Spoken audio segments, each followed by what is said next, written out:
Jeunes gens de la terminale, bonjour. Voilà, donc la dernière fois, si ma mémoire est bonne, nous étions dans ce chapitre intitulé La génétique humaine. Voilà. Et nous avions mis en évidence comment la génétique humaine également était étudiée. Et pour cela, nous avions expliqué comment se mettait en place les pédigrés. C'est bon. Mis à part cela également, qu'est-ce qui était notion d'allèle dominant, d'allèle récessif. Maintenant, toujours dans cette même dynamique, on a pu savoir que la génétique représentait une science assez récente, d'accord? Malgré, nonobstant que toutefois elle a acquis une position clé parmi les sciences biologiques, dès que l'on a compris qu'il était primordial, crucial de connaître la structure et la fonction du matériel génétique afin de pouvoir mieux cerner la plupart des propriétés des organismes. Donc tout cela, cela va nous permettre en réalité de pouvoir comprendre voilà, donc le rapport entre certaines maladies, voilà, et également comment on peut pallier à ce genre maintenant de trucs. Il est important également de savoir que certains auteurs, voilà, ont joué un rôle prépondérant, déterminant dans l'histoire même de la génétique. Et parmi ces auteurs, vous avez Gregor Mendel, voilà, qui fut un des piliers qui a joué un rôle vraiment crucial, voilà, dans une certaine mesure, donc qui a permis même l'essor de la génétique, moi je dirais.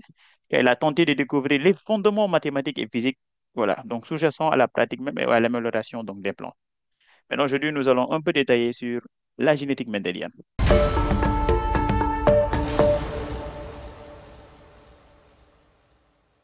Maintenant, en première, jeunes gens, si ma mémoire est bonne, vous aviez fait un peu les notions de chromosomes. C'est bon. D'emblée, vous avez parlé de gènes. Donc là, je vais commencer. Voilà, donc là, je me rappelle. En première, vous avez fait la notion de gène. Voilà. Et c'était quoi le gène? Qu'est-ce qu'on vous avait dit par rapport au gène? Allez-y, je vous écoute. Le gène est une portion d'ADN. Très bien. Donc, je le mets ici. Donc, le gène est une portion d'ADN. Maintenant, on va se rendre compte que maintenant, ce gène, donc son expression va donner ce qu'on appelle le caractère. Le caractère, par exemple, aujourd'hui, quand je prends la forme du nez, comme on l'avait dit précédemment, qui pouvait être un nez épaté ou bien un nez pointu, ou bien encore quand je peux prendre la taille d'une personne. Une personne peut être élancée ou bien de taille courte. Quand je peux prendre également la masse d'une personne, une personne peut être à grande masse, d'accord, ou bien donc une personne peut être mince, ainsi de suite, ainsi de suite. Donc, l'OYUP, ce sont des caractères. Mais ces caractères que j'ai tantôt cités, ce sont des caractères que l'on voit. C'est bon jusque-là. Et donc là, on Mhm. parlera de caractères morphologiques. Nonobstant cela également, vous allez vous rendre compte, jeunes gens, qu'il y a des caractères, d'accord, qui ne peuvent pas être distingués à l'œil nu. Par exemple, quand je prends le groupe sanguin, on ne peut pas regarder comme ça une personne et dire que cette personne est du groupe sanguin A, du groupe sanguin O, du groupe sanguin B ou bien du groupe sanguin AB. Si vous faites ça, vous êtes d'accord avec moi? C'est bon. Et donc là, maintenant, on parle de caractère physiologique. C'est bon? Donc, qu'est-ce qu'on va dire dans ce cas-là? Que donc le caractère, tout simplement, le caractère résulte, donc le caractère résulte de l'expression du gène. Maintenant, nous avons dit tout à l'heure que le gène, c'est une portion d'ADN. Et donc, nous allons nous rendre compte que ce gène est porté par un chromosome. C'est bon jusque-là. Et rappelez-vous, jeunes gens, quand on avait fait un peu la reproduction, nous avions parlé de la méiose. C'est bon jusque-là. Et cela nous a permis de rappeler un peu la structure même d'un chromosome, en disant que le chromosome était constitué de deux chromatides, d'accord, qui sont liés par un centromère. C'est bon jusque-là. Maintenant, est-ce que tous les chromosomes permettent de pouvoir définir le sexe de l'individu, oui ou non? Est-ce que tous les chromosomes permettent de pouvoir définir le sexe de l'individu? Quand je prends le chromosome 1, ou bien la paire de chromosomes 1, est-ce que ça permet de dire que le sexe de l'individu est masculin ou bien féminin? Non. Non. Non. Très bien. Donc, quelle est la paire de chromosomes permettant de pouvoir définir le sexe de l'individu? Les chromosomes autosomes. Non, Les gonosomes. chromosomes autosomes. Euh, Gonosomes. les, les gonosomes. En deux termes, c'est quelle paire dans ce cas-là? Oui, Mokhtar Diop, vous l'aviez tantôt levé la main. Quelle est la paire de chromosomes permettant de pouvoir définir le sexe d'un individu? La dernière paire de chromosomes. En deux termes, c'est la 23e paire. C'est bon jusque-là. Et donc, je récapitule. Donc, le gène, c'est une portion d'ADN. Le caractère résulte de l'expression du gène que le gène est porté par le chromosome. Maintenant, comme vous l'avez dit tantôt, on a pu distinguer dans ce cas-là deux types de chromosomes.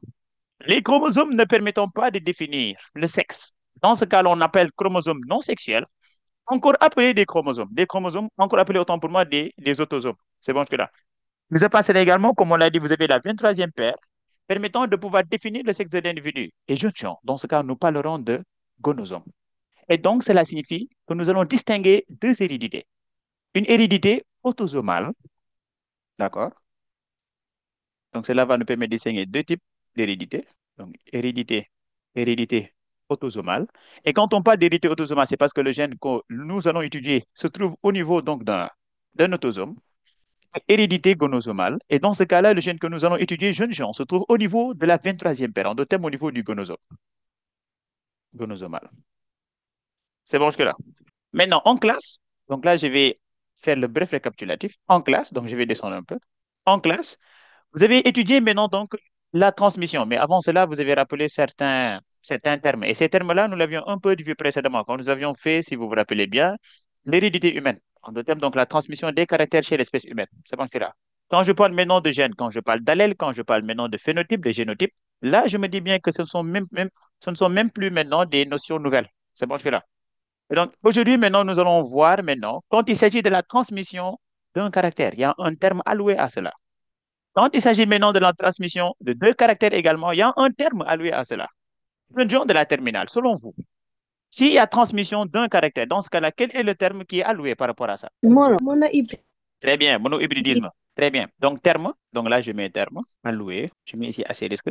Transmission d'un caractère. On parlera de mono. Mono qui signifie ben, qui signifie un. C'est bon que là. Donc, monohybridisme. Et maintenant, jeunes gens, dans ce cas-là, ñaar. Et des fois même, vous entendez les DJ Nanko Bisatko. Et dans ce cas-là, nous, qu'est-ce qu'on va dire? Transmission de deux caractères. Qu'est-ce qu'on dira ici? Hybridisme. Très bien. Très bien. Mais jeunes gens, vous êtes forts. Machallah. Yalla bu leen ca dugg. Attendez, je touche bois. Voilà. Transmission de deux caractères. Donc là, je mets également dihybridisme. Maintenant, selon vous également, si on devait faire la transmission de trois caractères, que dirait-on? Hybridisme. Dihybridisme, exactement. Et voyez, ainsi de suite. Donc là, je mettrai trois caractères. Trihybridisme. Oui, voilà. Maintenant, nous allons nous intéresser maintenant à cela, donc directement. C'est bon jusque-là. Je vais prendre maintenant la couleur rouge. Maintenant, je vais voir si on est dans le cas d'un monohybridisme. Maintenant, quand nous allons faire donc dans le cas du monohybridisme, nous allons distinguer, lorsque le gène se trouve au niveau d'un autosome, quelles sont maintenant donc les possibilités? Après, nous allons prendre, lorsque le gène maintenant se trouve au niveau d'un gonosome, quelles sont également les possibilités? On fait maintenant ça pour le cas d'un monohybridisme. Ensuite, on va se rabattre maintenant par rapport au cas de dihybridisme. Maintenant, par rapport au cas du B, cela nous permettrait d'extrapoler s'il s'agit d'un trihybridisme ou bien d'un tétrahybridisme. Bien sûr, comment vous allez essayer maintenant de résoudre maintenant les exercices. C'est bon jusque-là. Maintenant, ici, je mets donc cas d'un monohybridisme. Qu'est-ce qui est possible? Cas d'un monohybridisme. Bien, je mets cas directement de monohybridisme. Maintenant, là, je mets tout simplement les choses qu'il faut retenir. C'est bon jusque-là. Maintenant, par rapport aux choses qu'il faut retenir, bien évidemment, si vous avez des questions, n'hésitez surtout pas. Donc, cas de monohybridisme. Comme je l'ai dit, dans la mesure où, quand nous avions regardé les chromosomes, on a distingué qu'il y avait deux catégories. Vous avez ce qu'on appelle des chromosomes sexuels et des chromosomes non sexuels. Donc là, je mets d'emblée lorsque le gène se trouve au niveau d'un autosome. Donc là, je mets gène autosomal. Gène autosomal. Jeune gens de la terminale. Non seulement vous avez la transmission d'un caractère, cependant, ce caractère est gouverné par un gène se trouvant au niveau des autosomes, en d'autres termes, au niveau des chromosomes non sexuels. C'est bon jusque-là. Maintenant, ici, on va se rendre compte qu'on a quatre, bien, je dirais même tout simplement cinq possibilités. La première possibilité, là, je prends maintenant le noir. Je mets cas d'un mad. Les filles, le mad là, c'est pas ça sénégalensis que vous mangez avec du sucre et du sel. C'est juste un acronyme. Mad qui signifie quoi? Monohybridisme, c'est-à-dire transmission d'un caractère. Monohybridisme, c'est bon? À gène autosomal, au moins AB, avec dominance, au moins DB. Donc, MAD. Moi, je dis MAD. Donc, monohybridisme à gène autosomal avec dominance. C'est bon. Maintenant, la notion de dominance et de récessivité. On en avait parlé, si vous vous souvenez bien. Par exemple, aujourd'hui, la dernière fois, je l'ai dit, supposons que mon papa est sérère, donc a un nez épaté. Donc, c'est ça qui apparaît au niveau donc, de son phénotype. Ma mère également a un nez pointu. Pourquoi? Parce que ma mère est peule. Hey, je prends juste un exemple pour que vous puissiez comprendre. Je ne dis pas que la mère de M. Diouf est une peule. Maintenant, moi, je me retrouve également. Donc, papa m'a donné nez épaté. Pourquoi? Parce que papa est serré de race pure. Maman également m'a donné donc allèle pointu. Pourquoi? Parce que maman également est peule. On va se rendre compte que ce qui apparaît chez M. Diouf, c'est un nez épaté. Et donc, si nez épaté apparaît chez M. Diouf, la question dont j'aimerais bien vous poser, entre allèle épaté, allèle pointu, qu'est-ce qui domine donc Moromam? Ada dapat ya. Très bien. Et donc, Et donc, si allèle hépaté domine, mon ligne tout allèle dominant. Maintenant, l'allèle qui est dominé, c'est ça maintenant qu'on va dire maintenant allèle récessif. Donc là, c'était juste pour un rappel. Et je pense maintenant que tout le monde a compris maintenant cette notion d'allèle. Allèle, c'est-à-dire les différentes versions que peuvent prendre le gène. Quand je prends l'exemple donc de la forme du nez, la version, bien les différentes versions que peut prendre la forme du nez, c'est nez pointu, donc l'autre c'est un allèle, nez épaté, donc là également c'est un allèle. Donc je prends également, par exemple, comment le dirais-je, les gens tiennent, d'accord? Donc je dis forme par exemple des bras.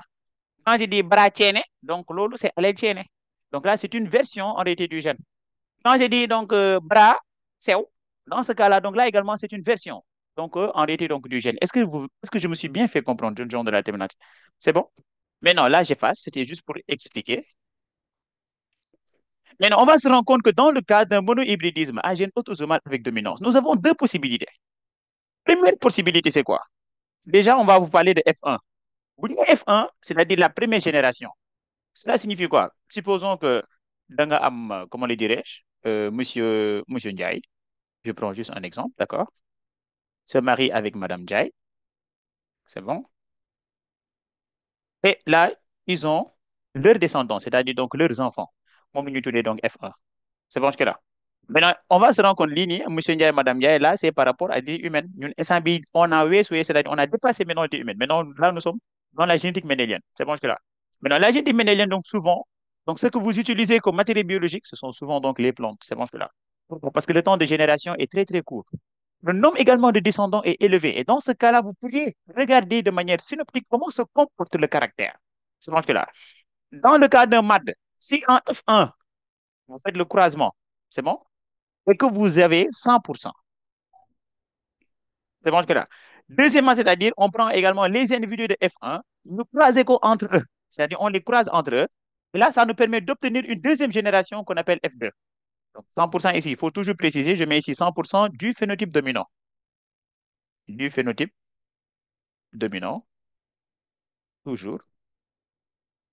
Maintenant, ici, je mettrai 3 quarts. Quand je dis 3 quarts, cela signifie donc soit 75% du phénotype dominant. Très bien. Entre parenthèses, 25%. Donc, du phénotype récessif. Et donc, toujours jeune gens, quand vous êtes dans le cas d'un MAD, c'est-à-dire de monohybridisme à gène autosomal avec dominance, voici les deux cas pour une première génération, toujours 100% du phénotype dominant. Deuxième génération, 3 quarts du phénotype dominant et 1 quart du phénotype récessif. C'est bon jusque-là. Donc là, c'est le premier cas par rapport au MAD. La Bible, allez-y. Je me dis, pourquoi on a en F1, on a 100% et en F2, on devrait avoir aussi 100% ou bien? D'accord. Mais non. Supposons que vous prenez donc deux souris. C'est bon jusque-là. Oui. Très bien. Maintenant, la souris, la première souris, c'est une souris jaune. C'est bon. L'autre souris, en réalité, c'est une souris noire. C'est bon jusque-là. Habib, vous me suivez? Habib, Oui, vous oui, êtes là? oui, Très bien. oui. Maintenant, ce sont des races pures. Comme ce sont des races pures, donc cela signifie qu'ils sont homozygotes. C'est bon jusque-là. Et donc là, je mets d'emblée le phénotype. Je mets ici le caractère jaune. Parce que le caractère, on vous a dit en réalité que quand on le représente, c'est deux crochets avec la lettre. C'est bon jusque-là. Maintenant, moi, je connais déjà le pourquoi j'ai mis donc le J en majuscule. Et là également, j'ai mis donc le N en majuscule. Pourquoi? Parce que je me suis rendu compte que quand je fais le croisement, je n'ai qu'après des souriceaux, mon c'est d'homme, les souriceaux, on va se rendre compte qu'il n'y a que des souriceaux de couleur jaune. C'est bon jusque-là. Et donc, comme il n'y a que des Oui. souriceaux de couleur jaune, donc entre le jaune et le noir, vous avez moi ici dominer sa morom. Donc, c'est le jaune. C'est bon, Habib. Hmm. Donc, comme c'est lui qui domine, raison pour laquelle j'ai écrit ça avec la lettre majuscule. Donc là, j'ai mis grand J. Maintenant, comme j'ai dit tantôt que ce sont des races pures, donc cela signifie également qu'ils sont homozygotes. Donc, quand je vais écrire le génotype, donc je mettrai ici J, J, pourquoi? Parce que dara raxu ko.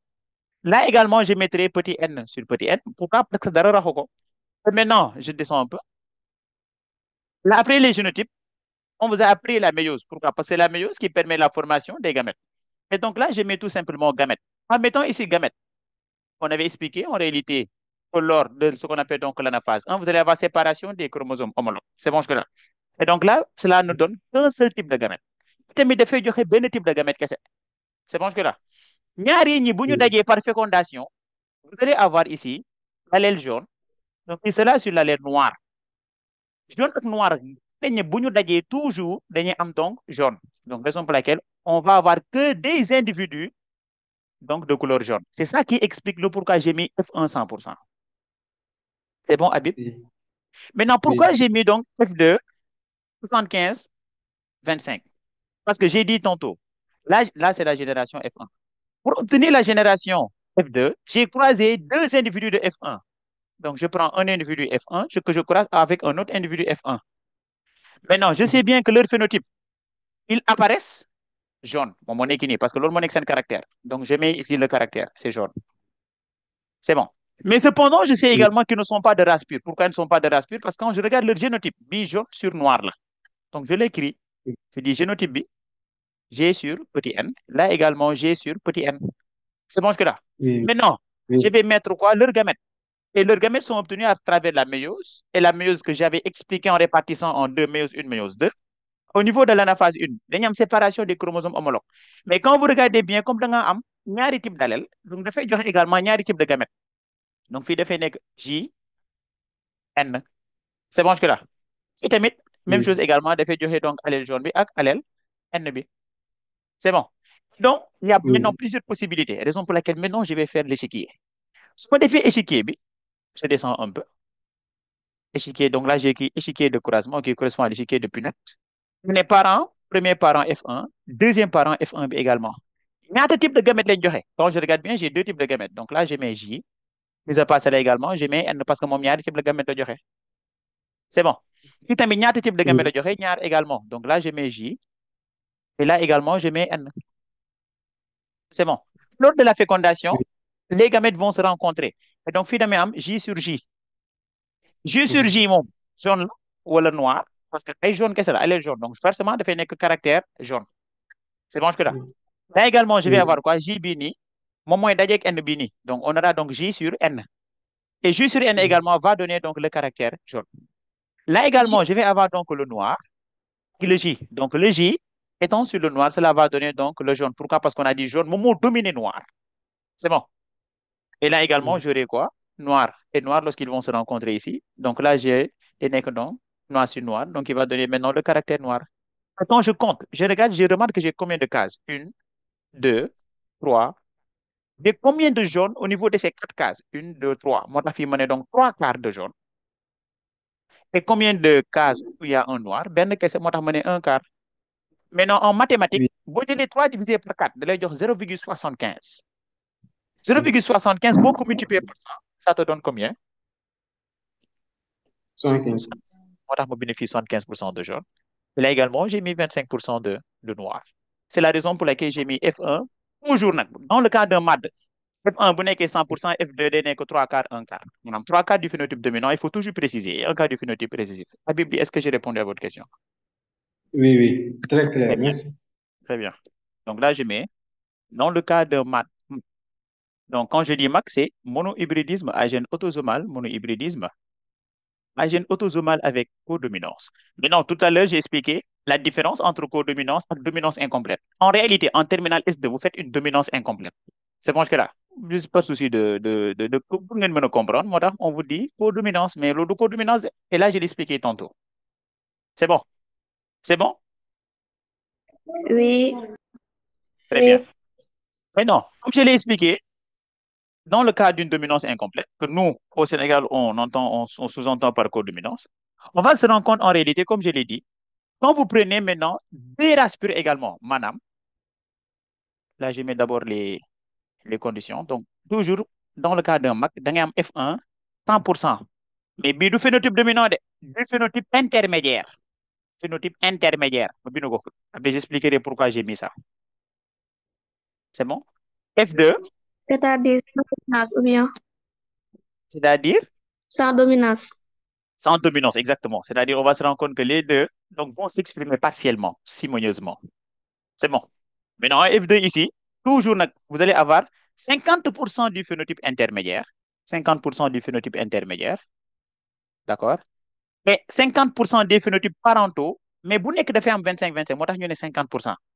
Donc là, je mets ici 25%, donc d'un des phénotypes parental, avec benen 25%, benen phénotype parental, d'un autre phénotype parental.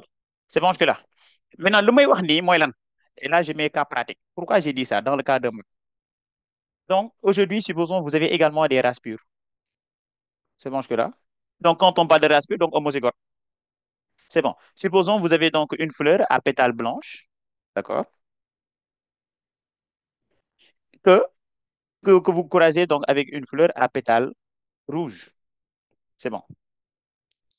Maintenant, blanc, là, j'ai écrit les phénotypes. Phénotype. Donc, je mets grand B. Rouge également, je mets le phénotype, je mets grand R. C'est bon jusque-là.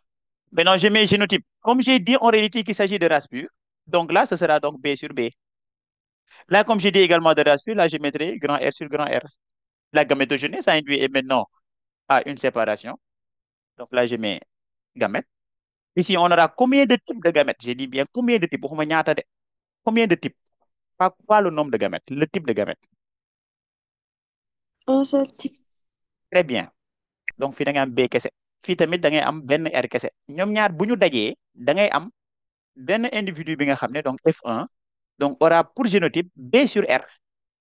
Ouais, comme ñaar ñëpp kenn domine sa morom, comme tous les deux, on va se rendre compte que personne ne domine donc l'autre, ils vont s'exprimer parcimonieusement. Moo tax ñu ne dominance incomplète, waaye Sénégal dañuy naan co-dominance. C'est bon là. Et là, on parlera maintenant de B ak R, c'est-à-dire ils s'expriment en même temps, mais parcimonieusement. Maintenant, BR bi nii, on ne peut pas dire que c'est blanc, on ne peut pas dire également c'est rouge. Blanc ak rouge bu ñu dajeloowee dafay nekk rose. Moo tax ñu ne phénotype 100% des phénotypes intermédiaires. C'est bon, jeunes gens? Oui. Maintenant, si cela également après, vous allez prendre F2. Maintenant, F2, naka lañ ko amee, on a pris en réalité deux individus de F1. Donc, on a un phénotype, un parent. Donc, oui, allez, Fatou Sardiagne, avant que je ne passe à autre chose. Allez, Fatou, vous avez levé la main. Ici, on pouvait aussi mettre R sur B, ou bien? Exactement. Exactement. C'est comme si, très bien. Et merci, merci pour ça. Parce que 2 fois 3, 3 fois 2, quelle est la différence? C'est la même chose. Et là, vous avez pris ça en cinquième. En mathématiques, vous avez fait ce qu'on appelle la commutativité. Si ma mémoire est bonne, je pense que c'est ça même. Oui. C'est bon. T'as dit nga def B sur R, nga def R sur B également, c'est la même chose. D'accord. Oui. Très bien. Maintenant, nous, comment on a obtenu F2? Donc là, je rappelle également, on a pris en réalité des individus de caractère intermédiaire, d'accord, BR. ñoom ñaar bu ñu leen boolee, donc lii moom moo nekk donc seen phénotype. Maintenant, lan mooy nekk seen génotype? Donc là, ce sera donc B sur R. Là également, B sur R. Et là également, nous allons nous rendre compte toujours, ici au niveau des gamètes. Maintenant, je vais descendre un peu. Au niveau des gamètes, on a ici deux types de gamètes, donc B et R. Là également, on a deux types de gamètes, B et R. C'est ça qui va induire jeune gens à ce que je puisse maintenant réécrire l'échiquier. C'est bon. En écrivant l'échiquier de Punnett, on l'appelle. Donc toujours F1, F1. Pourquoi? Parce que j'ai croisé deux individus de F1. Le premier F1 a obtenu deux gamètes. Donc je le réécris, donc B avec R. C'est bon. L'autre également a obtenu donc deux gamètes. Donc là également, je mets B également et R ici. Mais B sont très vilains comme Ben Halpolar. D'accord. Là, il faut bien comprendre. Maintenant, les deux B jeunes gens, lorsqu'ils vont s'associer, ça va donner B sur B. Et B sur B, c'est quelle couleur? C'est la couleur blanche. C'est bon.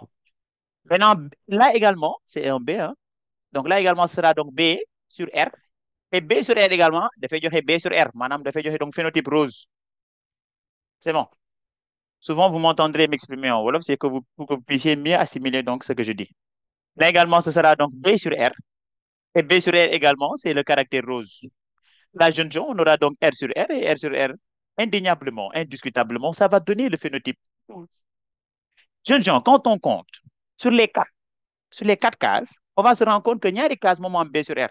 Moo tax ñu ne donc 2 sur 4. À moins que vous ne soyez pas mathématicien ou mathématicien, mais xam ngeen ne 2 sur 4 moom mooy 1 demi. Donc là, on peut mettre directement donc 1 demi de BR. Donc à combien de pourcents? 50%. À 50%. Donc, voyez, donc en F2, on va se rendre compte qu'on a 50% du phénotype intermédiaire. Maintenant, je reviens par rapport aux autres phénotypes. Quand je regarde maintenant le blanc, parmi les quatre cases, je me rends compte qu'il n'y a qu'un seul blanc. Donc, c'est pour laquelle je mets un quart donc de B. Et un quart de B, c'est combien? C'est 25% de B. En d'autres termes, 25% d'un des phénotypes parentaux. D'un des phénotypes, excusez-moi, parental. Là également, donc là, vous avez donc le phénotype R. Donc là, ça va être un quart de R. Donc l'autre également, mon 25% du phénotype R. Donc, vous voyez, donc, les conclusions que je mets, en réalité, moi, c'est ça que vous pouvez trouver au niveau des exercices. Parce que je me dis bien maintenant qu'un bon élève de terminale, directement quand vous regardez les résultats, vous devez savoir à quel type, en réalité, donc, de monohybridisme ou bien de dihybridisme vous faites allusion. Raison pour laquelle je plaque directement les résultats pour vous aider par rapport à ça. Donc, c'est bon. Donc, je monte en haut pour vous rappeler. Donc, raison pour laquelle ici, j'ai dit, en F1, vous avez toujours 100% du phénotype intermédiaire. En F2, vous allez avoir 50% du phénotype intermédiaire et 50% des phénotypes parentaux B, dont 25% Bounek. C'est bon. Maintenant, pour aller vite également, je vais donc passer à l'autre. Si vous avez compris, donc là, je passe. Donc là, je mets toujours donc, cas de monohybridisme. Et toujours, je rappelle qu'on est au niveau des gènes, se trouvant au niveau des autosomes. Maintenant, on fait test cross. C'est quoi le test cross? C'est un croisement entre individus. Oui, L'un est dit testé, l'autre est dit testeur. Et le testeur est en oui, général de race pure récessive. très bien. Donc, quel est le but du test cross? N'est-ce pas, de connaître le génotype d'un individu à partir En de son d'autres termes, phénotype. de savoir s'il est Homozygote ou hétérozygote. homozygote, hétérozygote, très bien. Donc, le test cross, son but ultime, l'un qu'est-ce là? Le série que vous avez devant vous, est-ce que c'est un série de race pure? C'est-à-dire, est-ce que dara raxu ko? Est-ce que ce série n'a pas été mélangé avec Nangam Sangam? Ou bien, est-ce que c'est un série de race pure? En d'autres termes, le test cross, tout simplement, vise à savoir si l'individu est de race pure. En d'autres termes, si l'individu est homozygote, ou bien si l'individu est hétérozygote. En d'autres termes, si l'individu est hybride. C'est bon. Et donc, l'autre, moi, il dit que but. Donc, je le mets ici, but. Savoir si l'individu est de race pure. Savoir si l'individu est de race pure ou non. Est de race pure ou non. Et c'est ça qui fait la beauté de la génétique. Pour après, ceux qui veulent devenir des généticiens, il faut venir, hein? D'accord. Et donc, c'est ça le test cross. Maintenant, souvent également, dans l'exercice, vous allez entendre parler de back cross. Back cross. Je les mets ici. Parce qu'il y a des termes que j'aimerais bien maintenant que vous puissiez comprendre. Maintenant, selon vous, c'est quoi back cross? Allez-y, oui. Mokhtar Diop, toujours. N'est-ce pas, c'est lorsque le testeur est un parent du testé. Exactement. Et voilà. Comme que nous, heureusement, les humains, voilà. Donc, nous, exemple, donc les humains, il y a des choses qu'on ne peut pas faire. Pourquoi? Parce que vous avez ce qu'on appelle l'éthique qui a mis en place des pavés. Oui. C'est bon jusque-là. Donc, vous avez ce qu'on appelle donc l'éthique qui a mis en place des pavés afin de pouvoir toujours contrôler la recherche scientifique. Mais quand on parle de bac cross, c'est quoi? C'est-à-dire, vous avez eu des individus F1, d'accord? Mais cependant, peut-être les individus F1 de votre laboratoire, il y a eu peut-être donc des rats d'autres laboratoires qui sont venus, qui se sont mélangés. Donc, vous ne savez plus si Nahlini, c'est-à-dire c'est votre rat que vous avez produit, ou bien c'est les rats d'un autre laboratoire. Vous doutez en réalité sur le fait que ces rats soient de race pure, ou bien que ces rats soient de race, ou bien que ces rats, autant pour moi, soient hybrides. Maintenant, qu'est-ce que vous allez faire? Vous vous dites, ah, moi je sais que ces deux parents, supposons que je prends donc deux souris, donc première souris, je l'appelle Marie, d'accord? Et c'est juste en guise d'explication, hein. Maintenant, l'autre souris, je mets Eliman, d'accord? C'est bon. Maintenant, moi je sais en réalité que Marie, qui est leur mère, en réalité, c'est Marie qui possède l'allèle récessif. C'est-à-dire, ce fait qu'on est ici, c'est noir, là, c'est jaune. Maintenant, qu'est-ce que je vais faire? Je vais prendre cette souris qui est jaune, qui est entre guillemets supposée être l'enfant des deux, et je vais croiser avec Marie. En d'autres termes, je vais croiser l'individu F1 avec sa maman. Le fait que je croise l'individu F1, qui est donc là, qui fait partie de la descendance, avec sa mère ici, c'est ça qu'on parle de cross, c'est-à-dire, dañuy jël kenn ki di ko séel ak yaayam. C'est bon, là. Je ne sais pas si c'est. Vous voyez, c'est un peu, entre guillemets, quand on dit ça, des fois, c'est bon. Mais c'est toujours dans la recherche. Je ne sais pas si je me fais comprendre. Donc, quand on parle de backcross, c'est qu'on va prendre la descendance, un individu de la descendance, qu'on va essayer de croiser avec le parent qui est récessif. Par exemple, quand on parle, on dit que le testeur, qui est un des parents, donc ici, donc, le testeur ici, c'est un des parents, et le testeur est toujours récessif. Est-ce que je me suis bien fait comprendre? C'est bon? Oui, Donc là, je mets testeur, un des parents.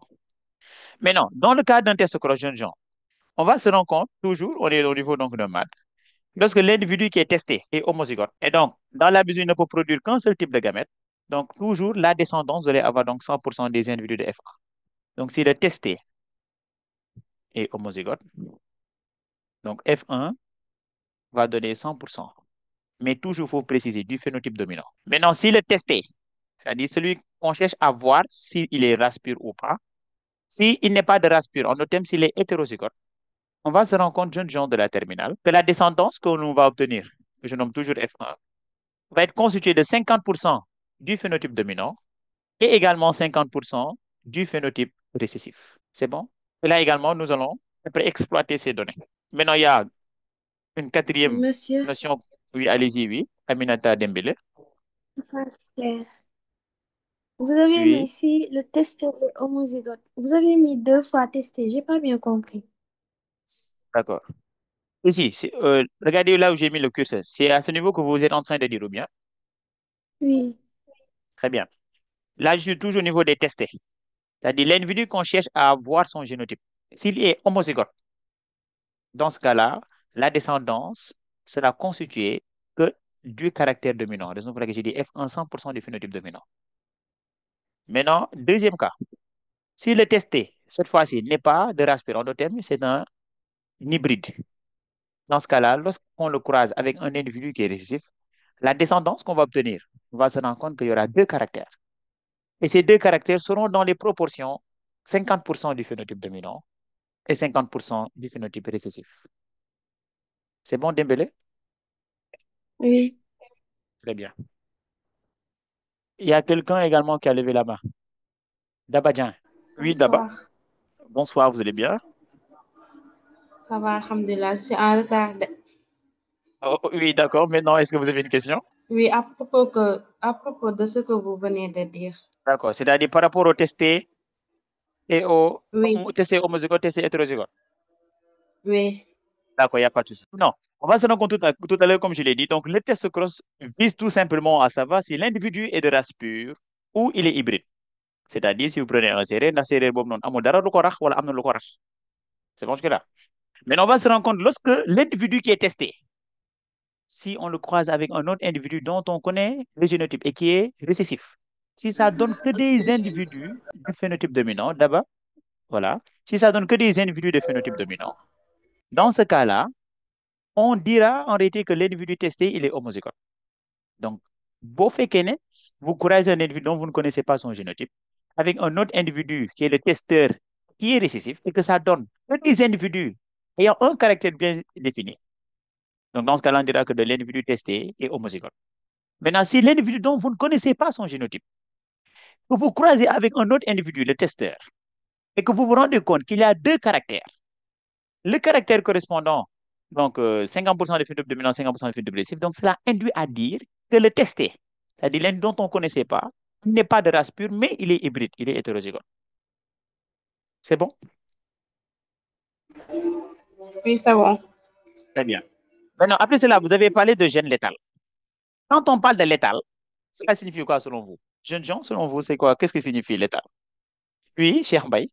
Allez-y, Cheikh Mbaye, je vous écoute. Cela signifie que, que le gène n'est pas viable.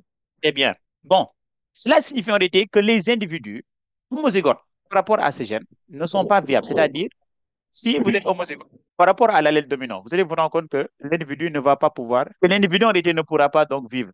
Donc, raison pour laquelle on parle maintenant de létal. Donc, quelque chose qui est létal, c'est-à-dire quelque chose qui nuit à votre existence. C'est bon que là, nuit à l'existence. Donc, les individus homozygotes, et là, je l'écris, individus homozygotes, les individus homozygotes, d'accord, par rapport à l'allèle dominant, ne sont pas viables.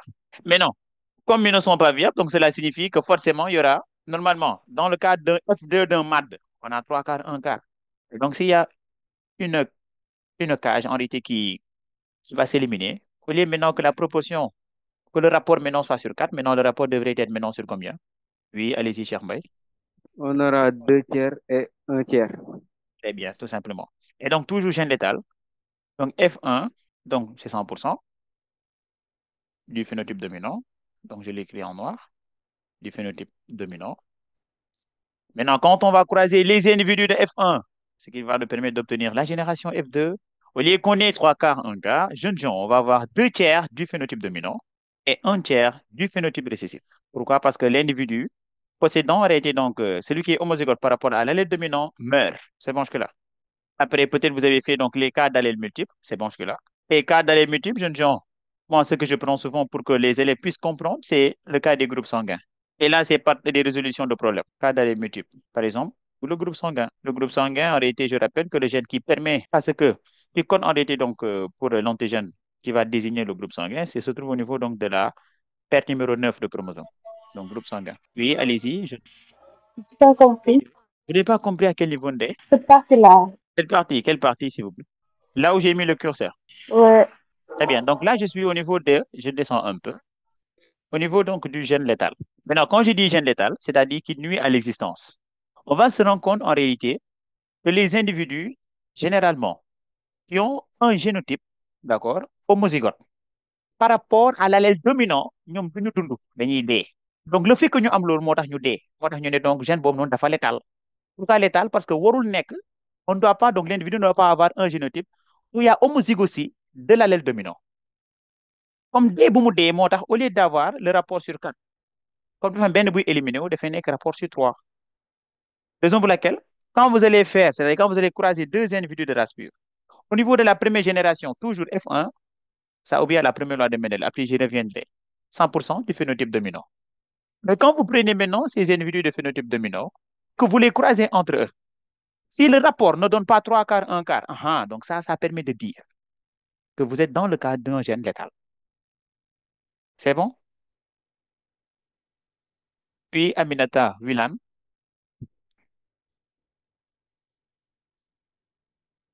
Aminata Wilan, vous avez levé la main. Oui, bonsoir. Oui, bonsoir Wilan, vous allez bien? C'est la même question, monsieur, c'est bon. Ah, d'accord, c'est bon, très bien. Jeune dame, tout à l'heure, la personne qui avait soulevé la question, est-ce que vous avez bien compris? Oui, ça va. D'accord, Ndeye Ndiaye, ok, merci. Donc, je continue. Maintenant, souvent, jeunes gens également, des fois, vous avez un parent du groupe sanguin A, d'accord? Je prends qui, ça? Cheikh Mbaye, d'accord.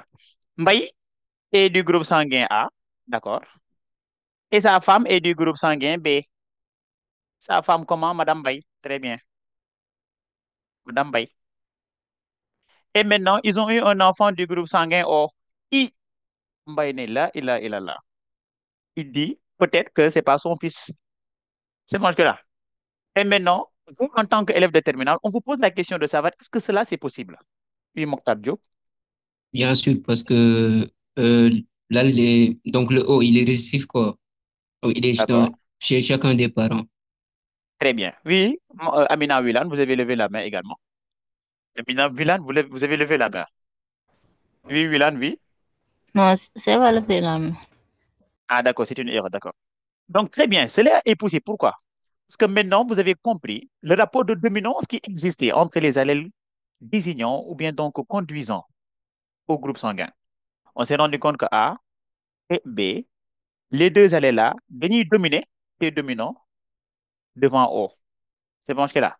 Maintenant, cependant, A et B, lorsqu'ils sont ensemble, quel mënul dominer sa morom? Et dans ce cas-là, en terminale, on parle de codominance. Mais ça, c'est, voilà, on tolère quoi? On tolère.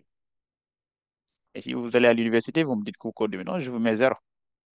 C'est bon. Maintenant, comment est-ce possible? Parce qu'on va se rendre compte en réalité, lorsqu'on va écrire, si donc ils ont donné un enfant du groupe sanguin O, c'est parce que forcément, on sait bien déjà, ceux qui sont du groupe sanguin A ont la capacité de donner peut-être deux génotypes. Soit ils sont de race pure, donc des NEC AA, ou ils sont hybrides ou bien hétérozygotes. Dans ce cas-là, des NEC AO. Ceux qui sont également du groupe sanguin B, soit ils sont BB, dans ce cas-là, ils sont de race pure, ou bien également ils sont hybrides, dans ce cas-là, ils sont BO. Si vous êtes du groupe sanguin O, indéniablement, indiscutablement, vous êtes de race pure. C'est bon? Maintenant, si vous êtes du groupe sanguin AB, indéniablement, indiscutablement, vous avez reçu un A de votre père et un B de votre maman, ou vice-versa. Et donc, s'ils ont la capacité de donner un enfant du groupe sanguin O, c'est parce que mën na nekk AA. Mm-mm. Est-ce que Madame Mbaye, Monsieur Mbaye, autant pour moi, mën na nekk AA? Non, non. Est-ce que Madame Mbaye également peut être BB? Non, non. Et donc, forcément, Monsieur Mbaye est du groupe sanguin A, ayant pour génotype A sur O. Madame Mbaye également est du groupe sanguin B, mais ayant pour génotype B sur O. C'est la raison pour laquelle, jeunes gens, c'est la raison pour laquelle on va se rendre compte en réalité, vous avez la possibilité également d'avoir deux gamètes. Et lorsque les deux gamètes-là se rejoignent, cela va donner un enfant de génotype OO. Et cet enfant de génotype OO va donner donc le caractère O. Donc, c'est important, ces aspects de la génétique, jeunes gens. Et donc là, ça a permis de résoudre beaucoup de problèmes. Donc, il y a des femmes qui ont été répudiées, ndeysaan. C'est parce que les gens ne savaient pas ça. Mais maintenant, avec cette nouvelle connaissance, on ne répudie pas comme ça. Oui, Mokhtar. J'ai une question. Oui, allez-y. Ici, concernant là où, par exemple, l'un des parents est pur et l'autre est hybride. Oui, oui, Maintenant, dans ce cas, on aura quoi comme conséquence? très bien. Donc, je le remets ici. Donc, je descends un peu. Maintenant, supposons ici, avec notre cas toujours, Monsieur Mbaye était du groupe sanguin A, on a dit. C'est bon. Mhm. Sa femme, Madame Mbaye, est du groupe sanguin B. Maintenant, supposons, comme vous l'avez dit, Monsieur Mbaye est de race pure. Et dans ce cas-là, c'est vrai donc que son phénotype, donc là j'ai écrit pour que vous puissiez comprendre. Phénotype, je mets ici donc A. Maintenant, génotype, comme il est de race pure, qu'on n'est que A sur A. Maintenant, Mhm. sa femme, comme on l'a dit, donc on va considérer qu'un seul des individus est homozygote. Donc là, c'est vrai que c'est du groupe sanguin B, Madame Baye. Mais Madame Baye est hybride, donc Madame Baye est BO. Et donc, quand on va maintenant mettre les gamètes, on va se rendre compte que Monsieur Mbaye n'a que la capacité de donner un seul type de gamète lors de la méiose. Madame Baye, par contre, va donner deux types de gamètes, B et O. Maintenant, l'échiquier de Punnett va nous permettre de savoir maintenant la probabilité donc des enfants qu'ils peuvent donner, c'est-à-dire donc en considérant maintenant donc les groupes sanguins. Donc là, j'ai mis Monsieur Mbaye, là, j'ai mis Madame Mbaye. Monsieur Mbaye, on l'a dit, il ne peut donner qu'un seul type de gamète. Madame Mbaye, cependant, a deux types de gamètes. Donc, je le mets, donc B, O. C'est bon. Et on va se rendre compte maintenant que si les deux gamètes maintenant se rejoignent, on aura A sur B. Et dans ce cas-là, l'enfant sera de quel groupe? AB. Là également, c'est A sur O. Et dans ce cas-là, l'enfant sera du groupe A. C'est bon jusque-là. Donc, on va se rendre compte, si on se base sur l'échiquier de Punnett, ils ne peuvent avoir Ah, ah. que des enfants du groupe A et AB. C'est bon jusque-là. Oui. Très bien. Donc là, c'était par rapport au cas donc, des arrêts multiples. L'ini momone contre gène, tout mal. Je répète. Est-ce que oui, Aminata Willan, vous avez des questions? Oui. Oui, monsieur, ici, pourquoi on n'a pas le groupe AO? Le groupe AO. Très bien. Oui, En réalité, pour les groupes sanguins, on va se rendre compte qu'on n'a que quatre groupes. Soit vous avez groupe A, wala nga nekk groupe B, wala nga nekk groupe O, wala nga nekk groupe AB. Donc, fini, si vous regardez bien, vous n'avez pas le groupe AO. Ben groupe que c'est quand même A, ou le B, ou le O, ou le AB. Maintenant, si vous êtes du génotype AO, dans la mesure où A momo dominé O, donc O du mën a feeñ. moo tax dafay nekk groupe sanguin A. Vous avez compris, oui? oui, c'est bien. Oui. Très bien, oui. Habib, oui, je vous écoute. Habib, vous avez levé la main tout à l'heure, oui. Est-ce que vous pouvez revenir sur l'explication de l'échiquier? D'accord. C'est bon, c'est bon, c'est bon. Maintenant, je vais descendre un peu. Très bien. Maintenant, l'échiquier, c'est-à-dire l'échiquier où on a considéré que M. Mbaye n'a donné en réalité qu'un seul type de gamète, ou bien?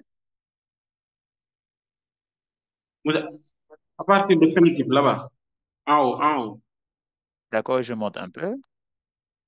Oui, Ici. oui. Ah, En ici, bas, c'est en bas. l'échiquier là. D'accord, je vais descendre un peu, d'accord. Ici. Oui, ici, ouais. D'accord. Maintenant, tout à l'heure, Mokhtar Diop nous a proposé un cas, c'est-à-dire il m'a dit, monsieur, si supposons qu'il y ait un des parents qui est de race pure. Maintenant, nous avons supposé que c'est monsieur Mbaye, voilà, qui est du groupe sanguin A. On suppose que ce monsieur Mbaye-là est de race pure. Raison pour laquelle, comme étant de race pure, et il est du groupe sanguin A, on a mis donc crochet A. Génotype AA, pourquoi? Parce qu'il est de race pure. Mais non, comme il est de race pure, il ne peut donner qu'un seul type de gamète. Un seul type, j'ai dit. Moo tax A yi fii nii da nga am donc benn A kese. C'est bon là parce que benn type kese la mën a joxe. Cependant, on a supposé également que sa femme soit du groupe sanguin B, mais sa femme n'est pas homozygote. Sa femme est hétérozygote, raison pour laquelle vous avez des allèles différents. Maintenant, cela a permis d'avoir également deux gamètes différents. Comme on a deux gamètes différents, donc je descends un peu. C'est la raison pour laquelle ici, j'ai mis l'échiquier. Donc, Monsieur Mbaye, c'est ça que j'ai représenté ici. Il n'a donné qu'un seul type de gamète, c'est le gamète A. Madame Mbaye également a donné deux types de gamètes, c'est le gamète B et le gamète O. C'est bon, jeunes gens? Et maintenant, si le gamète A rencontre le gamète B, c'est-à-dire Monsieur Mbaye a libéré un spermatozoïde, d'accord? Et au niveau donc du chromosome codon, qui est là, donc chromosome 9, donc c'est le gène A qui se trouve là-bas. Lui également, Madame Mbaye a donné donc un ovocyte. Au niveau donc de la paire numéro 9, également après séparation, donc il y a l'antigène B. A avec B, bu ñu dajee, ça va donner donc le groupe sanguin AB, donc l'enfant est du groupe sanguin AB. Là également, on va se dire que si M. Mbaye également, son spermatozoïde rencontre également l'ovocyte de Madame Mbaye, qui est du groupe sanguin O, ça va A sur O. Et A sur O, dans la mesure donc A domine O, donc ce qui va apparaître, c'est le groupe sanguin A. C'est la raison pour laquelle j'ai dit les enfants possibles. Donc, les groupes sanguins sont pour moi des enfants possibles de monsieur et madame Bay. Groupe A là, ou le groupe, on écrit groupe A ou le groupe AB. C'est bon, Habib? Habib, est-ce que c'est bon? Vous avez bien compris?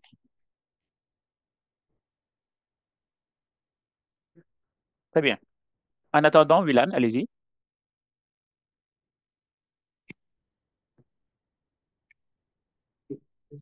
Monsieur, Wilan, oui, pourquoi A est... Oui, oui, c'est bon. oui, très bien. D'accord, Wilan. Oui, allez-y, Habib, oui. Pourquoi A domine O? Hmm, très bien. Tout à l'heure, allô? Vous m'entendez? Habib, Oui, très bien. Tout à l'heure, on va se rendre compte que quand j'ai parlé de nez épaté et nez pointu, tu te souviens? C'est bon. oui, Quand je vous oui. ai dit que le serrure, par exemple, je descends un peu pour expliquer ça. Je vais dire en réalité ici que papa, qui est un vrai serrure, a donné allèle épaté. Maman, qui est une vraie peule, a donné nez pointu. Et l'enfant, on va se rendre compte que les deux vont coexister. Donc là, c'est le génotype de l'enfant. Cependant, on va se rendre compte que c'est-à-dire, boo xoolee xale bi, bukken bu mu am, c'est un nez épaté. Bukken bu dijj la am. Léegi, je vous pose la question de savoir, entre épaté et pointu, kan moo dominé sa morom bu fekkee ñoom ñaar nekk nañ dans ce cas-là? Épaté. Très bien, c'est le même cas. On s'est rendu compte, je reviens ici en haut, très bien, Oui. que si allèle A ak allèle O, bu fekkee dañoo nekk ensemble, boo demee def fait groupage, quand vous allez donc dans un laboratoire et que vous faites le groupage, c'est un test. Et là, vous allez avoir ce qu'on appelle donc le BET Simon et le test Vincent, d'accord? Qui va permettre de pouvoir définir en réalité donc antigène bi nga xam ne moo présent. On va se rendre compte que individu bi, ça va être qualifié comme étant un individu du groupe sanguin A. Et te ñun xam nañ ne génotype AO la, waaye groupe sanguin A la. Donc, de son on dit donc que c'est l'allèle A qui domine l'allèle O. C'est bon, Habib? Oui. Très bien. Maintenant, je pense que je vais passer. Hein? Milan, si vous avez compris, vous pouvez baisser votre main également. Si vous avez une question également, vous pouvez ouvrir le micro. Très bien. Maintenant, on en a terminé avec les gènes autosomales. Maintenant, gènes gonosomales. Maintenant, souvent, on a les élèves, c'est ici, vous m'excuserez du terme, mais qui se cassent les dents. C'est bon. Gène autosomal, quelle que soit la nature, c'est-à-dire, vous faites qu'un nez, supposons ici, c'est souris jaune, moom mooy ku góor ki, d'accord? Souris femelle bi, moom moo nekk noir. Boo leen boolee, da ngay am F1 100%. Même chose également, c'est-à-dire, bu fekkee ne ku góor ki, au lieu muy nekk jaune, moom moo nekkoon noir. Et là, vous avez donc la femme qui est ici jaune, ça va donner également F1 100%. En d'autres termes, on va dire que quelle que soit la nature du croisement, vous allez avoir toujours la première loi de Mendel qui est vérifiée. Pourquoi? Parce que ce sont des races pures. Ndeye Aïcha Niang, vous avez une question avant que je ne poursuive? Ndeye Aïcha Niang, oui, allez-y, vous avez une question? Vous avez levé votre main, Ndeye Aïcha. Ndeye Aïcha, d'accord, donc je continue. Donc là, on va dire en réalité que cette hérédité, d'accord, elle est autosomale. Pourquoi? Parce que dépendre du sexe. Ouais. Oui, Fatimata Fatou, vous avez activé votre micro. Donc c'est bon, on peut continuer. Dabadjan, oui, allez-y, oui.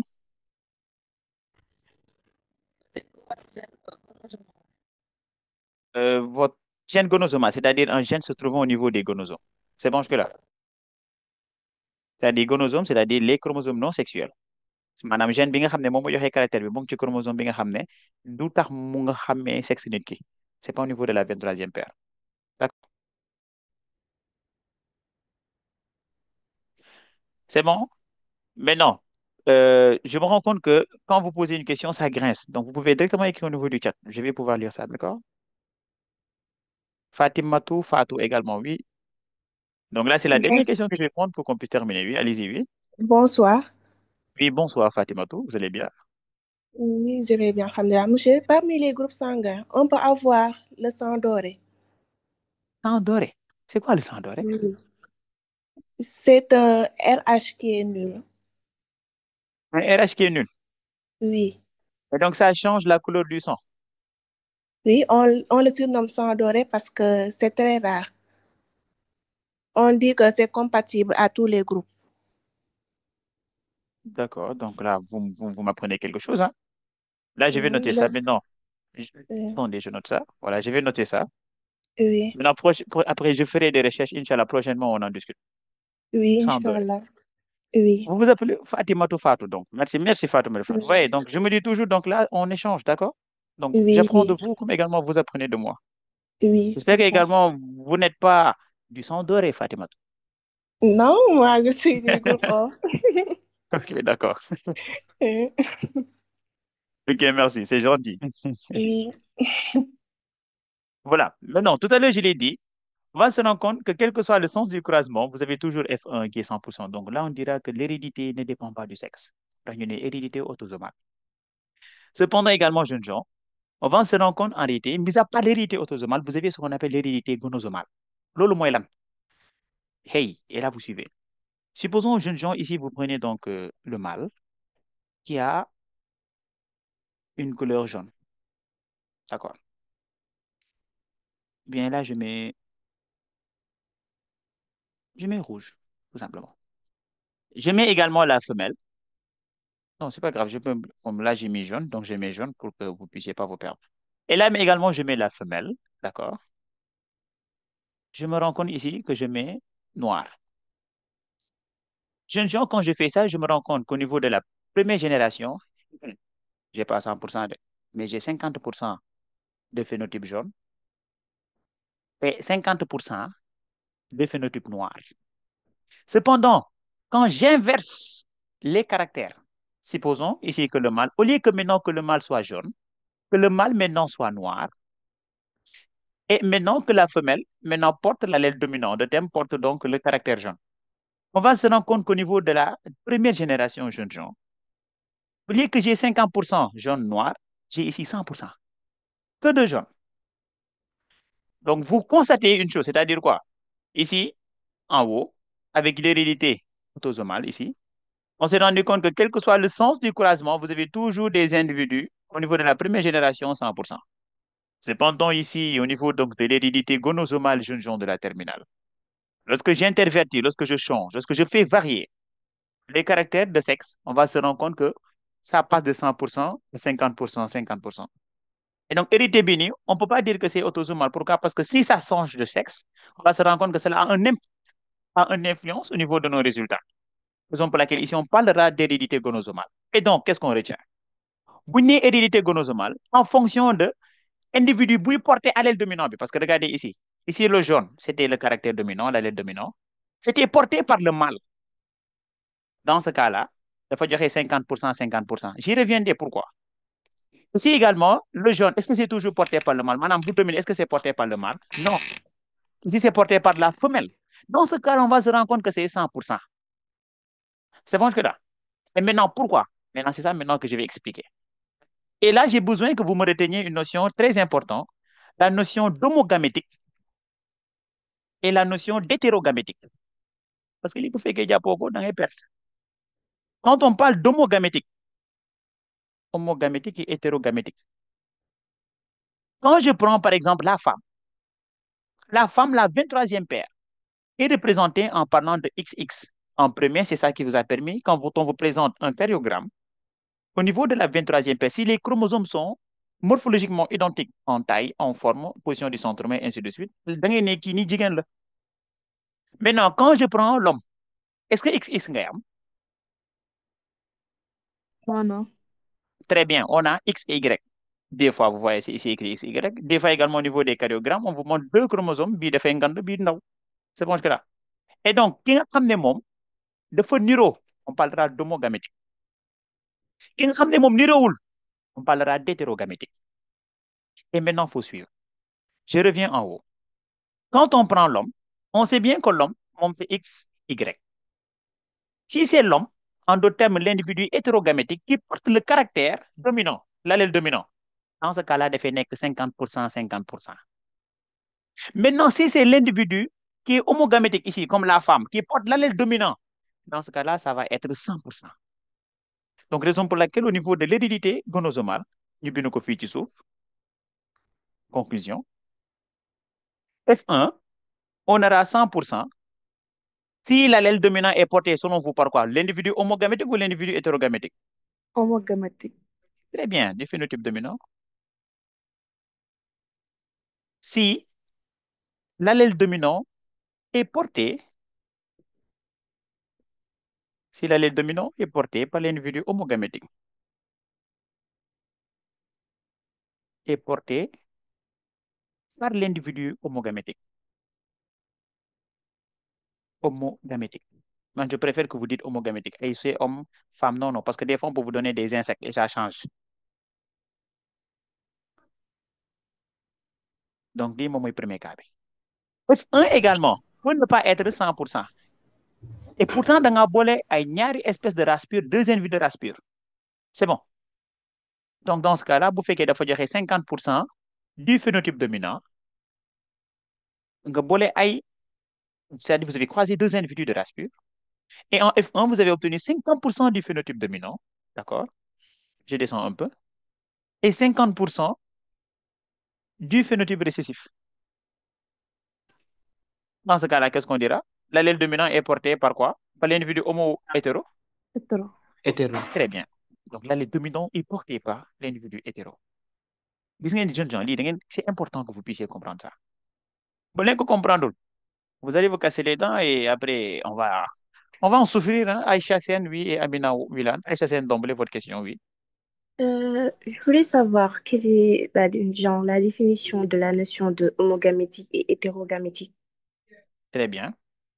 Donc, en attendant également, Aminata Wilan, pour que je puisse rassembler les questions. C'est la seule question, Aïcha Sen? Oui, oui, c'est Très bien. seulement. Très bien. Aminata Wilan, oui. Oui, monsieur, comment on reconnaît l'allèle dominant et l'allèle récessif? Comment on reconnaît l'allèle dominant et l'allèle récessif? Oui. D'accord. Mais non, avant ça, est-ce qu'il y a des gens qui peuvent répondre d'emblée à la question, avant, pour que je puisse comprendre bien, pour que je puisse savoir si vous avez compris? Par rapport à la question d'Aïcha Sen, c'est-à-dire, selon vous, d'après les explications, qu'est-ce qu'on peut dire, lan mooy homogamétique, lan mooy hétérogamétique? Quelqu'un peut proposer une réponse? Oui, Dabadjan, ou bien Ndeye Aïcha Niang également.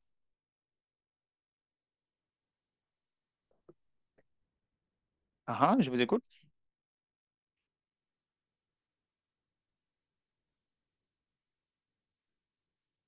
D'accord.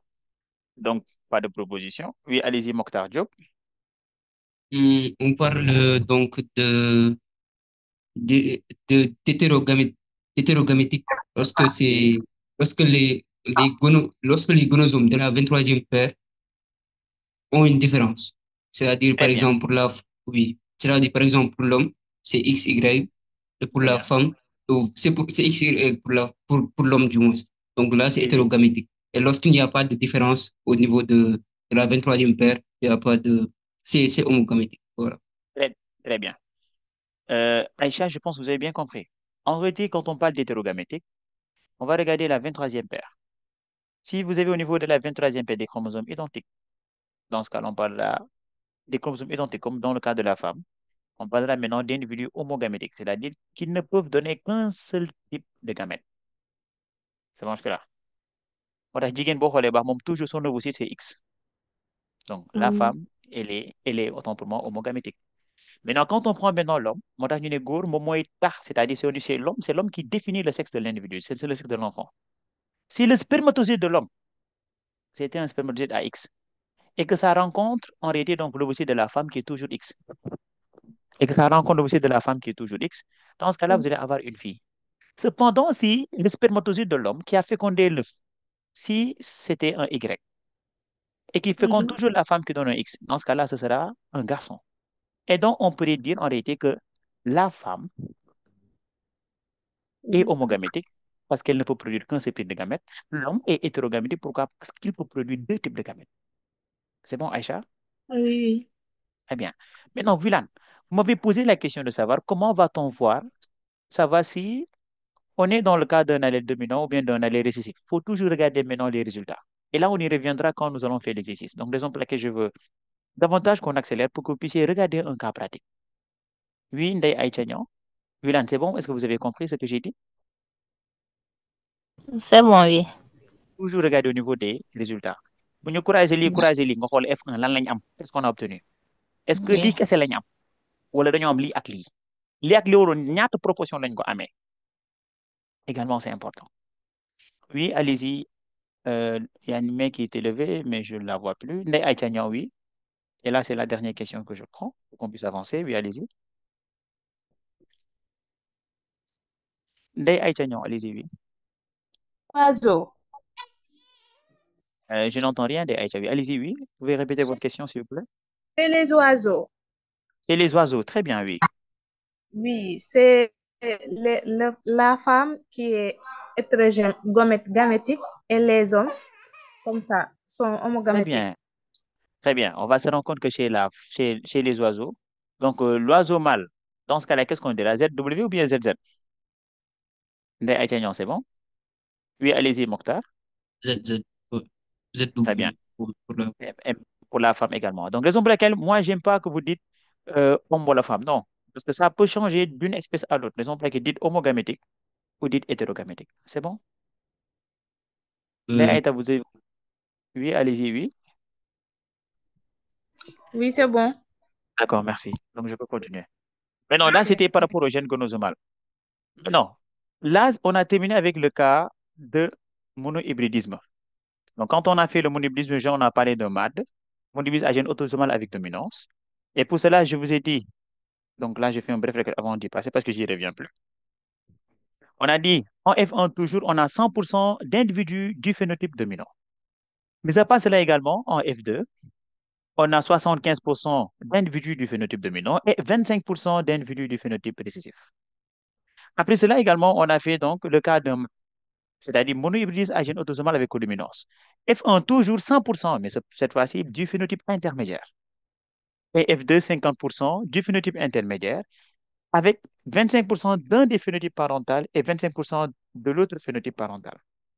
Mis à part cela également, jeunes gens, nous avons fait ce qu'on appelle le test cross qui vise à définir si l'individu qui est testé est homozygote, c'est-à-dire de race pure, ou hétérozygote, c'est-à-dire hybride. Si l'individu qui a été testé, au niveau de la descendance, vous n'avez que 100%, c'est-à-dire il n'y a qu'un caractère qui survient. Dans ce cas-là, on dira que l'individu qui a été testé, il est de race pure. En d'autres termes, il est homozygote. Cependant, également, si l'individu qui est testé donc, donne 50% du phénotype dominant, 50% du phénotype récessif, jeune gens, j'ai dit dans ce cas-là que cet individu, il est hybride, encore appelé hétérozygote. Après cela également, nous avons dit il y a des gènes, lorsqu'ils se présentent à l'état homozygote, d'accord? C'est-à-dire donc l'allèle dominant, lorsqu'il se présente à l'état homozygote, l'individu ne pourrait pas survivre. Et là, c'est ça qu'on a parlé de la notion de létalité, c'est-à-dire de gène létal. Et dans ce cas-là, dans la mesure où il y aura mort de ces individus ayant ce génotype, donc nous allons avoir un F1 100% toujours, mais lorsque ces individus de F1 vont se croiser, au niveau de la deuxième génération, au lieu d'avoir excusez-moi, trois quarts, un quart, il va avoir deux tiers du phénotype dominant et un tiers du phénotype récessif. Nous a passé également, nous avons brassé le cas des multiples et cela nous a permis de savoir que A et B est dominé O et A et B également étaient codominants. Jeunes gens, nous avons terminé cette partie en brassant un peu ce concept de gène gonosomal. En d'autres termes, donc, les gènes se trouvent au niveau des gonosomes. Et je vous ai expliqué l'homozygosie, en d'autres termes, donc l'homogamétique, autant pour moi, un individu homogamétique, un individu hétérogamétique. Si l'allèle dominant est porté par l'individu homogamétique, dans ce cas-là, F1 donnera 100%. Cependant, si l'allèle dominant est porté par l'individu hétérogamétique, ça donnera 50%, 50%. Et maintenant, je vais directement, je ne vais pas m'attarder donc au cas de dihybridisme. Quand on parle de dihybridisme jeunes gens de la terminale, il va falloir que vous sachiez que c'est la transmission de deux caractères. Donc, cas de dihybridisme. Maintenant, il y a deux possibilités. Soit les gènes sont séparés, ou bien les gènes sont liés. Biblis beaucoup de guerrières, soit les gènes sont séparés, ou les gènes sont liés. Maintenant, qu'est-ce que cela signifie? Supposons, jeunes gens, vous avez donc le gène qui code pour la forme du nez, d'accord? Vous allez amener un gène, d'accord? Et vous avez également donc le gène qui code pour la couleur de la peau, supposons. C'est juste un exemple pour que vous puissiez, pour que je puisse étayer mes dires. Couleur de la peau. Mais non, quand on parle de gènes, c'est une portion d'ADN. Donc, supposons que le premier se trouve au niveau donc, de la paire numéro 1. Le second se trouve au niveau donc, de la paire numéro 3. Donc, gène qui code en réalité pour la forme du nez. Ici, je mets hépaté, hépaté, comme qui race pure par rapport à la forme du nez. Maintenant, couleur de la peau, me bino noir, noir. Donc, mon tamit race pure par rapport à la couleur de la peau. Bon, ñaari gènes, ça se trouve dans deux chromosomes différents. Et là, on parle de gènes séparés. Maintenant, si les gènes sont liés, donc là, vous avez donc le chromosome 3 qui est là. Donc, je vais écrire chromosome, la paire de chromosome 3. Et sur le même chromosome jeune gens, vous avez donc les deux gènes, c'est-à-dire hépaté monekini, noir également monekini. Raison pour laquelle on parle de gènes liés. Et maintenant, lorsque ces gènes sont liés, il y a deux possibilités. Soit liaison bi tellement que de fois on parlera de liaison totale. Et comme vous faites que de fois l'eau, ça va se comporter comme dans le cas d'un monohybridisme à gène autosomal avec dominance. Madame, rapport une guison, 3 quarts, F1 100%, F2, 3 quarts, 1 quart, mom ligne amat. Pourquoi? Parce que tellement qu'ils sont djégés, on va penser en réalité que ben gène là. Et pourtant, il y a des gènes, mais tellement que nous avons une liaison totale. Maintenant, quand on parle maintenant de liaison partielle, c'est parce que ce on tenait. Maintenant, en fonction de liaison également, les résultats vont différer. Et moi, jeune gens, je vais maintenant vous expliquer ces résultats. Quand je prends le cas de gènes séparés, je vais ici gènes séparés. Là, j'aimerais bien que vous compreniez ça. Génétique, moi, je me dis que c'est partie simple, yomb. En F1, quand vous prenez des races pures jeunes gens et que vous les croisez entre eux, indéniablement, la première loi de Mendel stipule que les individus de la première génération donc, vont être tous identiques. Donc, 100% du phénotype ou bien des phénotypes. Pourquoi? Parce que deux gènes là. On doit deux caractères. Donc, des phénotypes dominants. Des phénotypes dominants.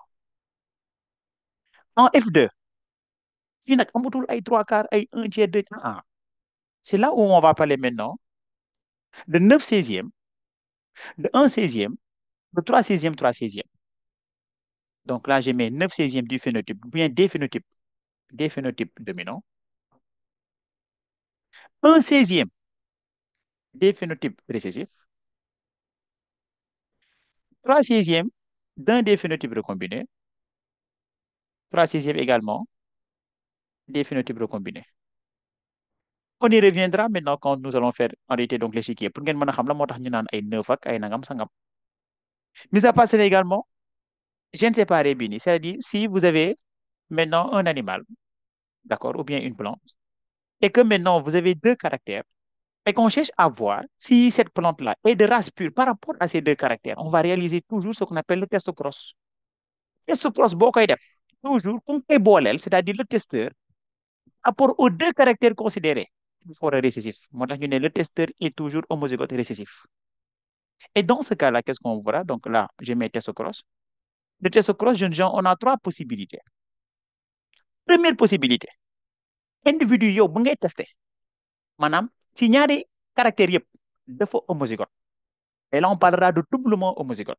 Donc, je le mets ici, doublement homozygote.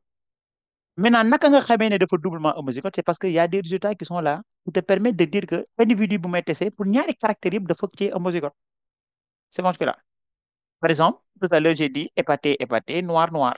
Donc là, on va se rendre compte en réalité que les deux individus, que les deux gènes, bii dafa homozygote, bii tamit dafa homozygote, moo tax ma ni doublement homozygote. Et jeunes gens, on va se rendre compte que lii bu amee toujours boo ko boolee beneen individu dafay joxe 100%. Maanaam 100% de hépaté noir. Léegi deuxième cas bi, je mets ça ici. Deuxième cas. mooy dafa doublement hétérozygote. Et j'explique doublement hétérozygote. Quand j'ai dit doublement hétérozygote, je fais référence à quoi? Je vais monter un peu. Très bien. Je monte encore. Ici, xam nga dama ne sànq, tout à l'heure j'ai dit que cet individu est doublement homozygote. Doublement hétérozygote mooy lan? Mooy d'emblée pour chromosome 1 bi. Ici, vous avez allèle hépaté. waaye beneen paire bi da ngay am allèle pointu. Donc lii nii c'est hétérozygote pour l'un des caractères. Pour l'autre chromosome bi nga xam ne moom mooy chromosome 3, bii nii dafa noir, bii nii dafa xees. C'est bon. Et donc là, on va se rendre compte également dafa hétérozygote pour beneen caractère bi. Et donc, le fait que mu hétérozygote pour bii, maanaam pour forme du nez, le fait également mu hétérozygote également pour la couleur de la peau, raison pour laquelle jeunes gens, on va dire que il est doublement hétérozygote. Lii bu amee benn affaire kese moom ngay gis ci résultat yi. C'est-à-dire vous allez avoir boo ko booleeg beneen individu bien sûr mooy testeur bi, vous allez avoir donc 25% de chaque phénotype. Donc 25% 4 fois. Troisième cas bi mooy lan? Je le mets ici, donc je reviens en haut. Très bien. Donc là, j'ai dit doublement homozygote. Donc je le mets doublement homozygote. Ici, doublement hétéro. Mais non, mën na hétéro pour benn, homo pour beneen. Lan laa wax noonu, cela signifie quoi? C'est-à-dire quand je prends par exemple la forme du nez, on va se rendre compte que ci chromosome 1 bi dafa homozygote. Donc da nga am ñaari hépaté, moo tax ñu ne fii dafa homozygote. waaye pour couleur de la peau bi, on va se rendre compte que moom génotype am benn bi dafa noir, benn bi xees. Maanaam papam bu dafa ñuul mu jox ko ñuul, am dafa xees mu jox ko xees. Et donc là on dira quoi? Homozygote pour l'un, hétérozygote pour l'autre. waaye lii nii l'exemple que j'ai pris, ça peut également être vice-versa. Maanaam au lieu que cela soit hépaté ici, fii tamit mu nekk pointu, fii nekk ñaari noir. Donc voyez, et donc ñaari yëpp même cas bi la, c'est-à-dire homozygote pour l'un, hétérozygote pour l'autre, hétérozygote pour l'un, homozygote pour l'autre. Lii boo ko amee également les résultats qu'on doit s'attendre au niveau du test cross lenn kese la. Donc là je le mets ici. Donc homo pour l'un, hétéro pour l'autre. L'un des caractères et hétéro pour l'autre.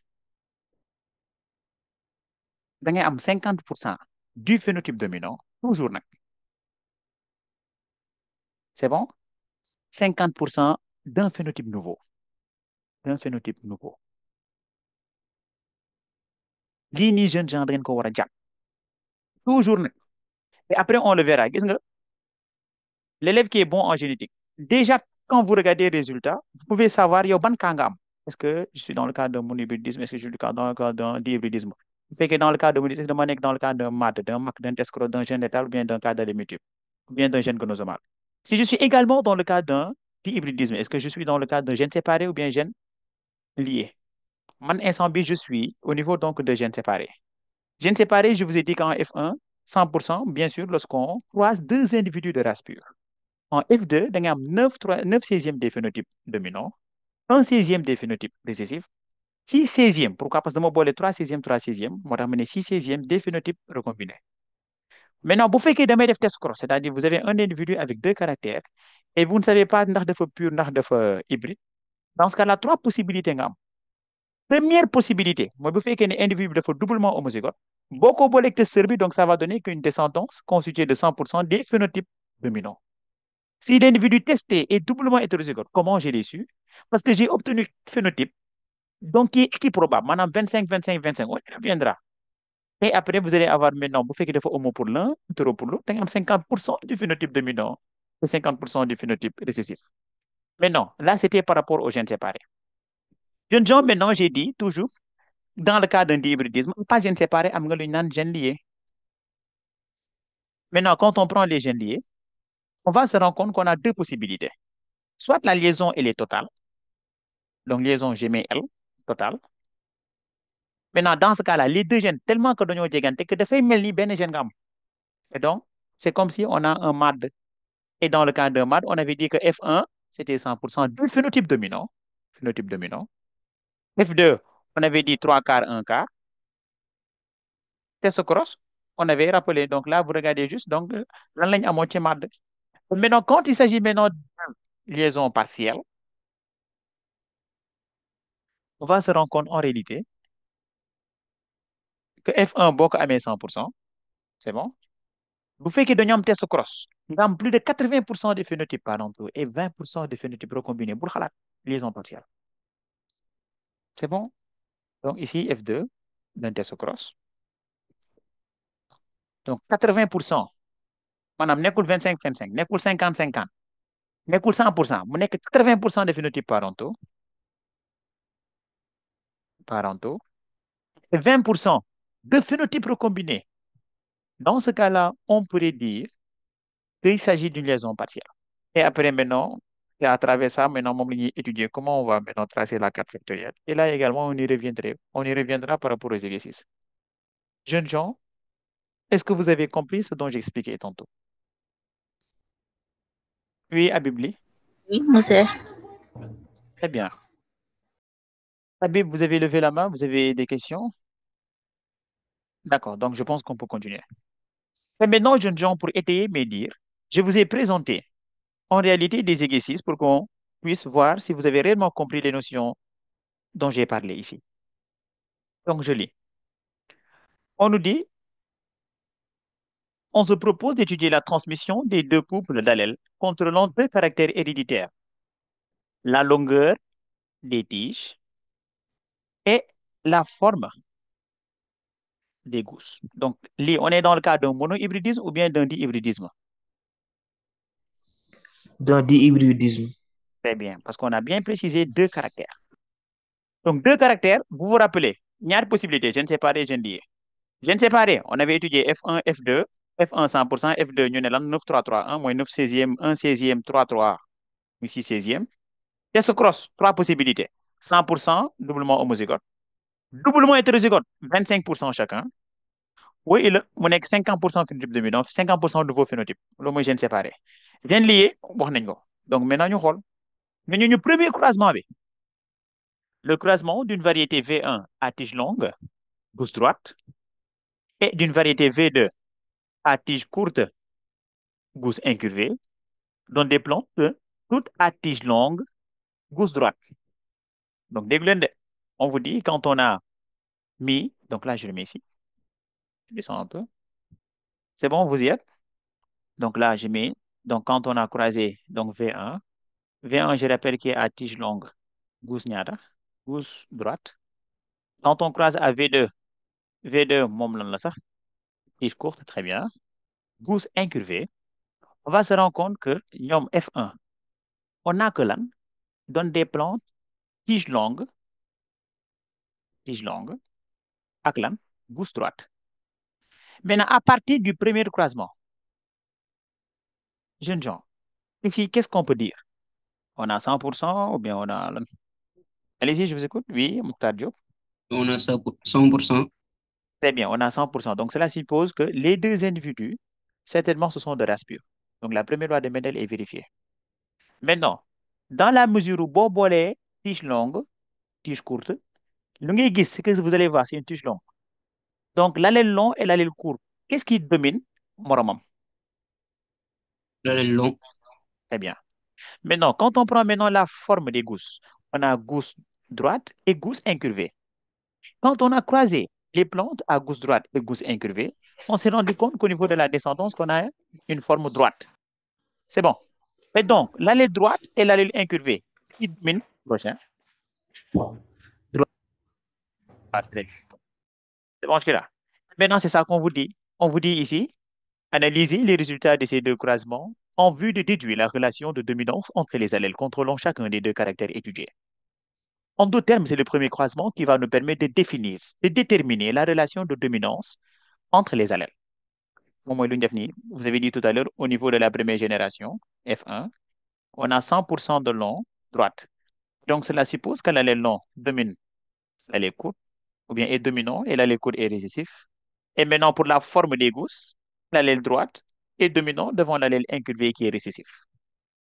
C'est bon, jeunes gens? C'est bon? Oui. Très bien.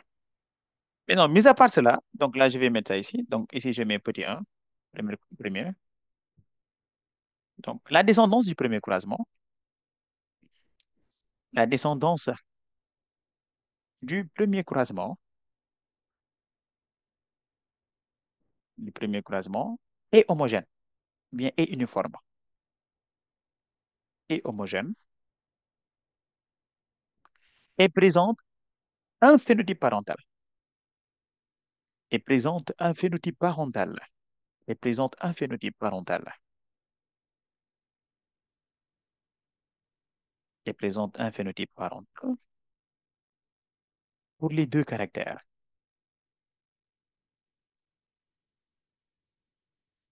Donc là, j'écris pour qu'après, voilà, vous puissiez avoir comment ça se fait.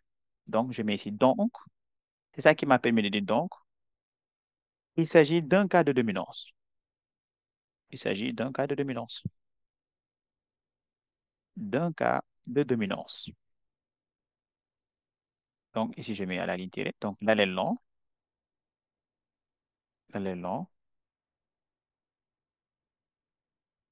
est dominant pour est récessif. Est récessif, c'est bon. Maintenant, ici également, l'allèle droite est dominant et incurvé est récessif. Et donc, dans la mesure où l'allèle long est dominant, après, je pourrais l'écrire en majuscule. C'est bon. Et maintenant, après, comme droite est dominant, je peux l'écrire maintenant en minuscule. Maintenant, là, c'était par rapport au premier croisement. Maintenant, jeunes gens, on va maintenant aller au niveau du deuxième croisement. Le croisement d'une variété V3 à tige longue et gousse incurvée. Donc, je descends ici. Très bien. Donc, V3, tige longue, gousse incurvée. Si je croise V3A et avec une variété V4, tige courte, gousse droite. Donc, tige courte, gousse droite. On nous dit, on se rend compte qu'on a 98 plantes à tige longue ou gousse incurvée, 102 plantes, 101, 99. Et maintenant, jeunes gens, j'aimerais bien vous apprendre comment on définit maintenant, on a que les déterminer proportions. Des fois, il y a des gens qui me posent cette question. Entre 98, 102, 101, 99, quelle est la valeur la plus petite? 98. Très bien. Je prends la valeur la plus petite. Donc ici, donc je l'écris. Donc c'est plante à tige longue, gousse incurvée. Donc plante, tige longue, gousse incurvée. Donc j'ai fait 98, qui est plus petite, que je divise par lui-même. Ça fait combien? 1. Combien 1. Ma démat. Après boobu noonu, ban moo ci topp? C'est 102, non? Je prends plante à tige longue, gousse droite. Maintenant, ma xool, c'est 102, j'écris 102. Et je divise par 98 également. 102 divisé par 98, ñaata la? C'est à peu près environ égal à 1. Vérifiez. Je prends également plante à tige courte, gousse droite. Ça fait combien également? 101 divisé par 98. Même chose également, ça fait 1. Je prends également plante courte, gousse incurvée. Courte, gousse incurvée. Même chose également, ça me donne 99 divisé par 98. Donc, toujours, je prends la petite valeur que je divise par elle-même. Et je prends l'ensemble des chiffres que je divise toujours par la petite valeur. Là également, je trouve 1. Suma pareil, ce que j'ai trouvé, je vais faire la sommation. Madame, je vais faire le total. 1 plus 1, ça fait 2. Plus 1, ça fait 3. Plus 1, ça fait 4. Donc, je vais diviser par 4. Donc là, ça fait un quart. Là également, ça fait un quart. Là également, ça fait un quart. Là également, ça fait un quart. Est-ce que vous avez compris ce que j'ai fait? Non. D'accord. Dembélé, vous, à partir d'où vous vous êtes plus retrouvé? Vous aviez mis les plantes à tiges longues, gauche droite. Je n'ai pas bien compris. Bien. Donc là, j'ai dit deuxième croisement. Moi, je veux définir maintenant, en réalité, ce que j'obtiens par rapport aux proportions. Parce que moi, ce dont j'ai besoin, c'est juste les proportions. Parce que si vous vous rappelez bien, quand j'ai fait le résumé, ce sont les proportions dont je vous ai donné. Pour xam ndax gène séparé la wala gène lié la wala nangam. C'est bon jusque là. Maintenant, quand je regarde, en faisant le croisement, je vais 98 plantes à tige longue, gousse incurvée. Vous me suivez? Et maintenant, Dembélé. Oui. Après, j'ai 102, longue, gousse droite. 101, courte, gousse droite. 99, courte, gousse incurvée. Léegi, je veux comprendre, je veux connaître maintenant ces proportions. Xam nga, des fois, ñu ne le 3 quarts, 1 quart. Xamoon nañu ko amee, c'est ça que je suis en train d'expliquer. Maintenant, vous regardez les valeurs. Vous prenez la plus petite valeur. La plus petite valeur ici, c'est combien? On est 98. Mon équilibre, c'est bon. Oui. Tu prends, tu fais 98 divisé par 98. Ça donne combien? 1. Nga bind 1. Après, ñu dem ci beneen bi. C'est combien? Plante à tige longue, gauche droite. Mon équilibre, tige longue, gauche droite, 102 là. 102, tu divises également par la valeur la plus petite. Ça donne combien? Ça donne 1. 1,0. Ça, 1,0, donc là, c'est 1. C'est bon. Après, ñu jëlaat planche, tige courte, gauche droite. Tige courte, gauche droite. Ma def tamit, c'est combien sa valeur? C'est 101. Je fais 101 divisé par 98. Ça donne combien également? 1, nangam. C'est égal à 1. C'est bon. Je prends la même chose également. Tige courte, gauche incurvée. Ça donne 99. Donc 99, je divise également par la plus petite valeur, ça fait également 1. C'est bon, Dembélé? Oui. Maintenant, après cela également, ce que j'ai obtenu, vous faites maintenant la sommation. 1 plus 1, ça fait 2, plus 1, ça fait 3, plus 1, ça fait 4. Et je divise tout par 4. Et donc, proportion finalement, j'ai quoi? Un quart, un quart, un quart. C'est bon. Si vous vous souvenez bien, c'est bon? Si vous vous souvenez Oui. bien, dans quelle proportion on a un quart, un quart, un quart? Si, est-ce que c'est le cas de gènes séparés? Est-ce que c'est le cas de gènes liés? Je ne sais pas. Gènes séparés. C'est bon jusque-là? Oui. C'est bon. Très bien, tout simplement ça. Oui. Voilà, maintenant ici, après, on nous dit, donc là, maintenant, décrire les génotypes possibles des variétés V1, V2 et V4.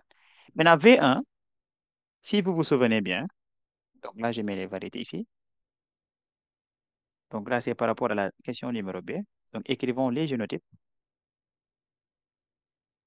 Écrivons les génotypes. Donc là, je mets les variétés. Après, je mets ici génotype.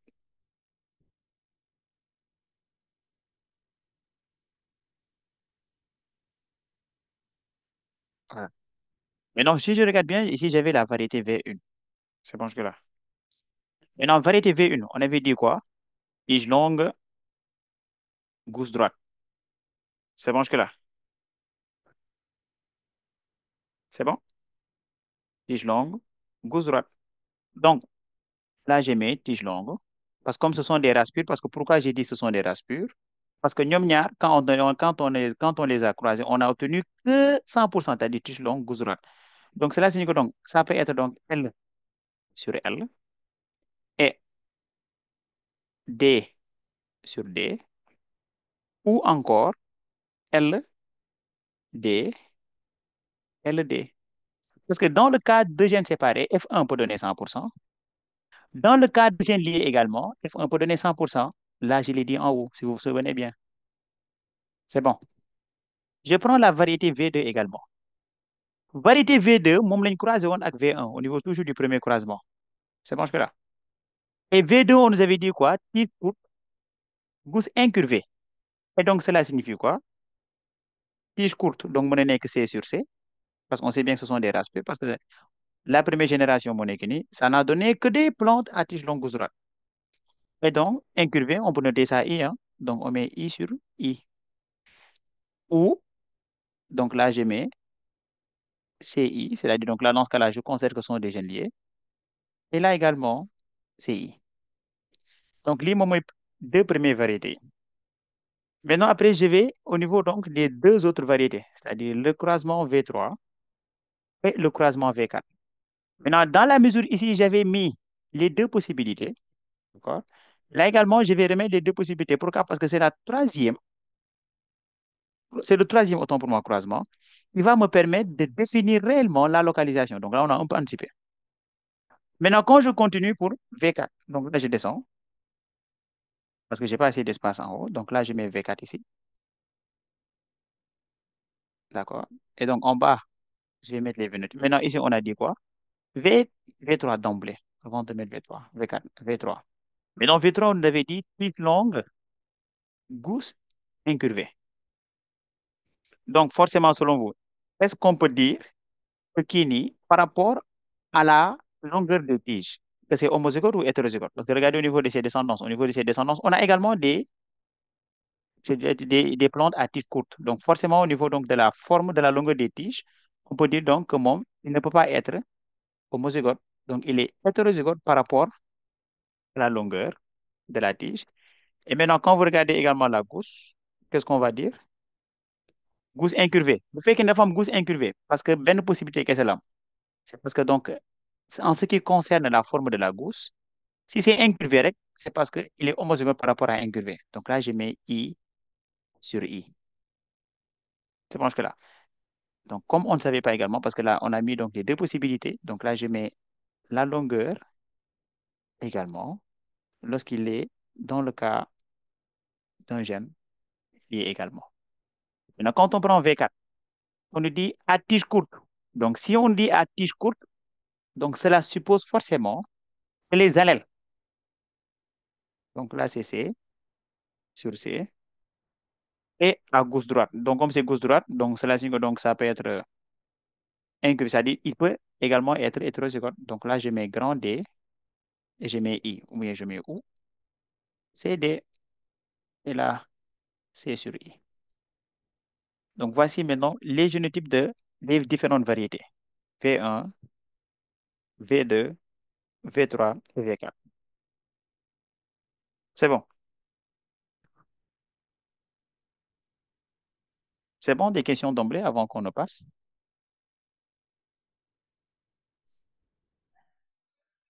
Oui, c'est LHM qui parle. Non, c'est Nogay. D'accord. Allez-y, Nogay, d'emblée, allez-y. À partir des variétés de V3, vous pouvez revenir là-dessus. D'accord. Mais non, c'est la seule question. Habib, oui.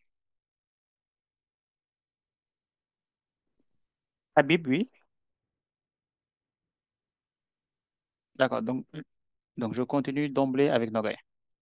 V3, si vous regardez bien, on a dit le croisement d'une variété V3 à tige longue, gousse incurvée. On sait bien que si la gousse est incurvée, donc la forme incurvée, c'est une forme récessive. Comme c'est une forme récessive, donc pour que la gousse soit incurvée indéniablement, donc le gène qui porte cela, donc c'est un gène qui est homozygote. Voilà, donc forcément c'est I sur I. Raison pour laquelle ici on a mis V3 I sur I. Pourquoi? Parce que cette variété a une forme incurvée. Et pour que vous puissiez avoir la forme incurvée, il va falloir que vous soyez homozygote par rapport à la forme de la gousse. Quand on prend maintenant la longueur, c'est-à-dire la longueur de la tige, on va se rendre compte que V3, c'est à tige longue. C'est bon, là. Maintenant, comme c'est à tige longue, quand on a regardé au niveau de sa descendance, quand on l'a croisé avec V4, on a des tiges longues, on a des tiges courtes. Donc, qui forcément maintenait que homozygote. On a donc L sur C. Donc, longueur, donc sur C, donc c'était un individu hétérozygote pour la longueur de la tige, homozygote pour la forme de la gousse. Là, c'est par rapport à V3. Quand je viens maintenant par rapport à V4, on m'a dit maintenant tige cette fois-ci, c'est la tige qui est courte. On sait bien maintenant pour que la tige soit courte, il va falloir en réalité que par rapport à la longueur, qu'il y ait deux allèles courts, donc de homozygote par rapport à la longueur de la tige. Donc ici, raison pour laquelle ici j'ai mis C sur C. Cependant, également, quand je prends maintenant donc la forme de la gousse, ici vous avez une gousse qui est droite. Et nous avions dit que droite, momo dominé on incurvé. Quand on regarde maintenant la descendance, on va se rendre compte qu'on a aussi bien des gousses droites, monekini, et des gousses également incurvées. Donc cela signifie que donc, l'ini, en réalité, c'est homozygote pour la longueur et hétérozygote pour, en réalité, donc la forme. Donc raison pour laquelle, comme c'est homozygote pour la longueur, moi, j'ai C sur C, et comme c'est hétérozygote pour la forme, là, j'ai mis D sur I, droite sur incurvé. Dembélé, est-ce que c'est bon? Mais moi, je me suis perdu depuis V1. C'est perdu depuis V1. Oui. D'accord. Maintenant, à part Habib, est-ce qu'il y a des gens également qui se sont perdus depuis V1? Oui, moi aussi. Bien sûr, moi aussi, moi aussi. D'accord. Qui est Mokhtar également? Oui, oui, oui. Qu'est-ce qu'il y a? C'est la fatigue qui monte ou quoi? D'accord. Maintenant, à part ça également, donc là, je vais revenir par rapport à V1. C'est bon. Maintenant, vous suivez. Jeunes gens, on nous a dit on était le premier croisement. On a croisé donc une variété V1 à tige longue, gousse droite, et une variété V2 à tige courte, gousse incurvée. Ça n'a donné que des plantes à tige longue, gousse droite. Maintenant, je vais remonter en haut pour vous expliquer.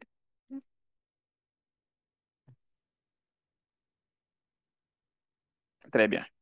J'avais dit V1, tige longue, gousse droite, V2, courte incurvée. Quand je regarde la F1, on va se rendre compte qu'on a des plantes à tige longue et gousse droite. Ça qui nous a permis de dire que l'allèle long domine l'allèle court et que l'allèle droite également domine l'allèle incurvé. Et donc, comme la F1 est homogène, et donc cela suppose que V1 et V2 sont de race pure. Comme ce sont de race pure, que nous savons bien que lorsque les gènes sont aussi bien liés comme aussi bien séparés, F1 fait joxe tamit 100%. C'est pour ça qu'on a écrit les deux possibilités. Moo tax ñu ne V1, comme là on a dit donc c'est de race pure, et longue moom moo feeñ ci moom, donc l'allèle donc day nekk L sur L, parce que c'est homozygote par rapport à la longueur de la tige. Comme droite moom moo feeñ ci moom, donc là on a mis également, on a mis également autant pour moi, donc D sur D. C'est bon jusque-là. Donc raison pour laquelle on a dit donc là c'est tige longue et que c'est de race pure, moo tax ñu ne L sur L. Là c'est droite, c'est de race pure, moo tax ñu ne grand D sur D. Donc là c'est dans le cas où les gènes sont séparés. Maintenant, si les gènes ne sont pas séparés, donc cela suppose qu'ils sont au niveau du même chromosome. Donc, moi, je vais L sur D également. Ou bien L également sur D, c'est la même chose. Par rapport à V1, est-ce que vous avez compris avant que je ne passe? Oui, oui. D'accord. Li, est-ce que vous avez compris? Oui. Très bien. Maintenant, on passe maintenant à V2. V2 également, on a dit que est un caractère. Maintenant, attendez un instant. Ndeye Kodou Diagne. Monsieur, bonsoir. Est-ce que donc cela veut dire que V3 est un caractère récessif et que s'il y avait un caractère droit, présent V3 serait long et droit? Très bien. Maintenant, d'emblée, je réponds donc à V2, après je reviendrai par rapport à V3. D'accord. Maintenant, quand on regarde bien, on se rend compte que V2 d'emblée, comme on a dit que les deux parents sont de race pure, et que donc, quand on prend la longueur chez V2, c'est l'allèle court, et mis en évidence, c'est le caractère court. Donc, forcément, donc c'est CC. En d'autres termes, donc c'est les deux allèles, donc c'est homozygote par rapport à la tige. Donc là, c'est l'allèle court qui survient. Comme également, c'est de race pure, que incurvé mon fait, donc également, mon fait ñu bind II. Et je les ai écrits en minuscule. Pourquoi? Parce que nous avons fait au niveau de F1. Donc, ce sont des caractères récessifs. Maintenant, si bien que les gènes soient séparés, aussi bien également que les gènes soient liés, là également, on peut écrire, dans le cas où les gènes sont liés, donc l'allèle court et l'allèle incurvé vont être au niveau du même chromosome. L'allèle court également vont être également au niveau du même chromosome. Raison pour laquelle V1 et V2, voici donc les deux génotypes que j'ai écrits. Mokhtar et Li. Est-ce que j'ai répondu à votre question avant qu'on passe? C'est bon. Bon. Li, est-ce que c'est bon? Habib Li, est-ce que vous avez compris? Oui. Très bien. Maintenant, Et le micro pour... est désactivé. Pardon? Non, c'est bon, c'est bon. D'accord. Maintenant, pour V3, et là, maintenant, je vais avec Ndeye Kodou Diagne. On nous dit ici V3. Écoutez, on nous dit à tige longue et gousse incurvée. D'accord. Comme c'est à gousse incurvée et que nous avions dit que incurvé est un allèle récessif. Donc, forcément, par rapport à la forme de la gousse, donc, on aura donc pour la forme une homozygosie, c'est-à-dire qu'on donne I sur I, forcément. Maintenant, ce qu'on ne sait pas, c'est par rapport à la forme de, autant pour moi, à la longueur de la tige. Parce qu'on a dit V3, tige longue. Maintenant, je vais regarder la descendance. Parce qu'on sait bien qu'un allèle long, c'est un allèle qui est dominant. Et donc, si c'était en réalité un individu homozygote, normalement, au niveau de la descendance, est-ce que vous deviez avoir des plantes à tige courte? Non, non. Pourquoi? Parce que l'allèle long domine toujours l'allèle court. Et donc, si vous avez des allèles courts, c'est parce que cet individu V3 possède non seulement l'allèle long, mais également l'allèle court. Moo tax on dira quoi? Que c'est homozygote pour l'un des caractères, hétérozygote pour l'autre. Ça, c'est pour V3. Maintenant, comme on sait bien, parce que là également, dans la maison, on avait écrit donc pour les deux possibilités. Là également, vous mettez donc L, I, c'est-à-dire donc là, que soit le gène est séparé, soit également le gène est lié. Et là également, c'est sur I. Maintenant, là, c'était par rapport à V3. V3, mon équilibre. Maintenant, quand on prend maintenant V4, maintenant, Kodou Diagne, on va se rendre compte que ça change. Parce que regardez, on nous dit à tige courte et gousse droite. Quand on dit tige courte, on sait bien que l'allèle court est un allèle récessif. Donc, forcément, ça fait un excès sur C. Pourquoi? Parce que si vous avez donc la forme courte, c'est parce que indéniablement, vous avez donc les deux allèles, c'est-à-dire donc l'individu est homozygote. Pourquoi? Parce que l'allèle court ne s'exprime que si et seulement si vous êtes dans le cas d'une homozygosie. Maintenant, ici également, on nous dit gousse droite. On sait bien que la gousse droite est un allèle qui est dominant. Donc, si au niveau de la descendance également, vous avez des gousses incurvées, c'est parce que cet individu, il n'est pas homozygote. Donc, raison pour laquelle on a mis D droite sur incurvé. Pourquoi? Parce que donc c'est hétérozygote par rapport à la forme de la gousse. Donc là, c'est ça qu'on a écrit maintenant par rapport à V4. Ndeye Kodou Diagne, si vous m'entendez, dites-moi si vous avez compris ou pas. Oui, j'ai compris, merci. D'accord, très bien. Maintenant, donc là, c'était par rapport au génotype des différentes variétés. Maintenant, à part les génotypes, donc là, on avait écrit les génotypes possibles, donc là, c'est A et B. Maintenant, troisième croisement.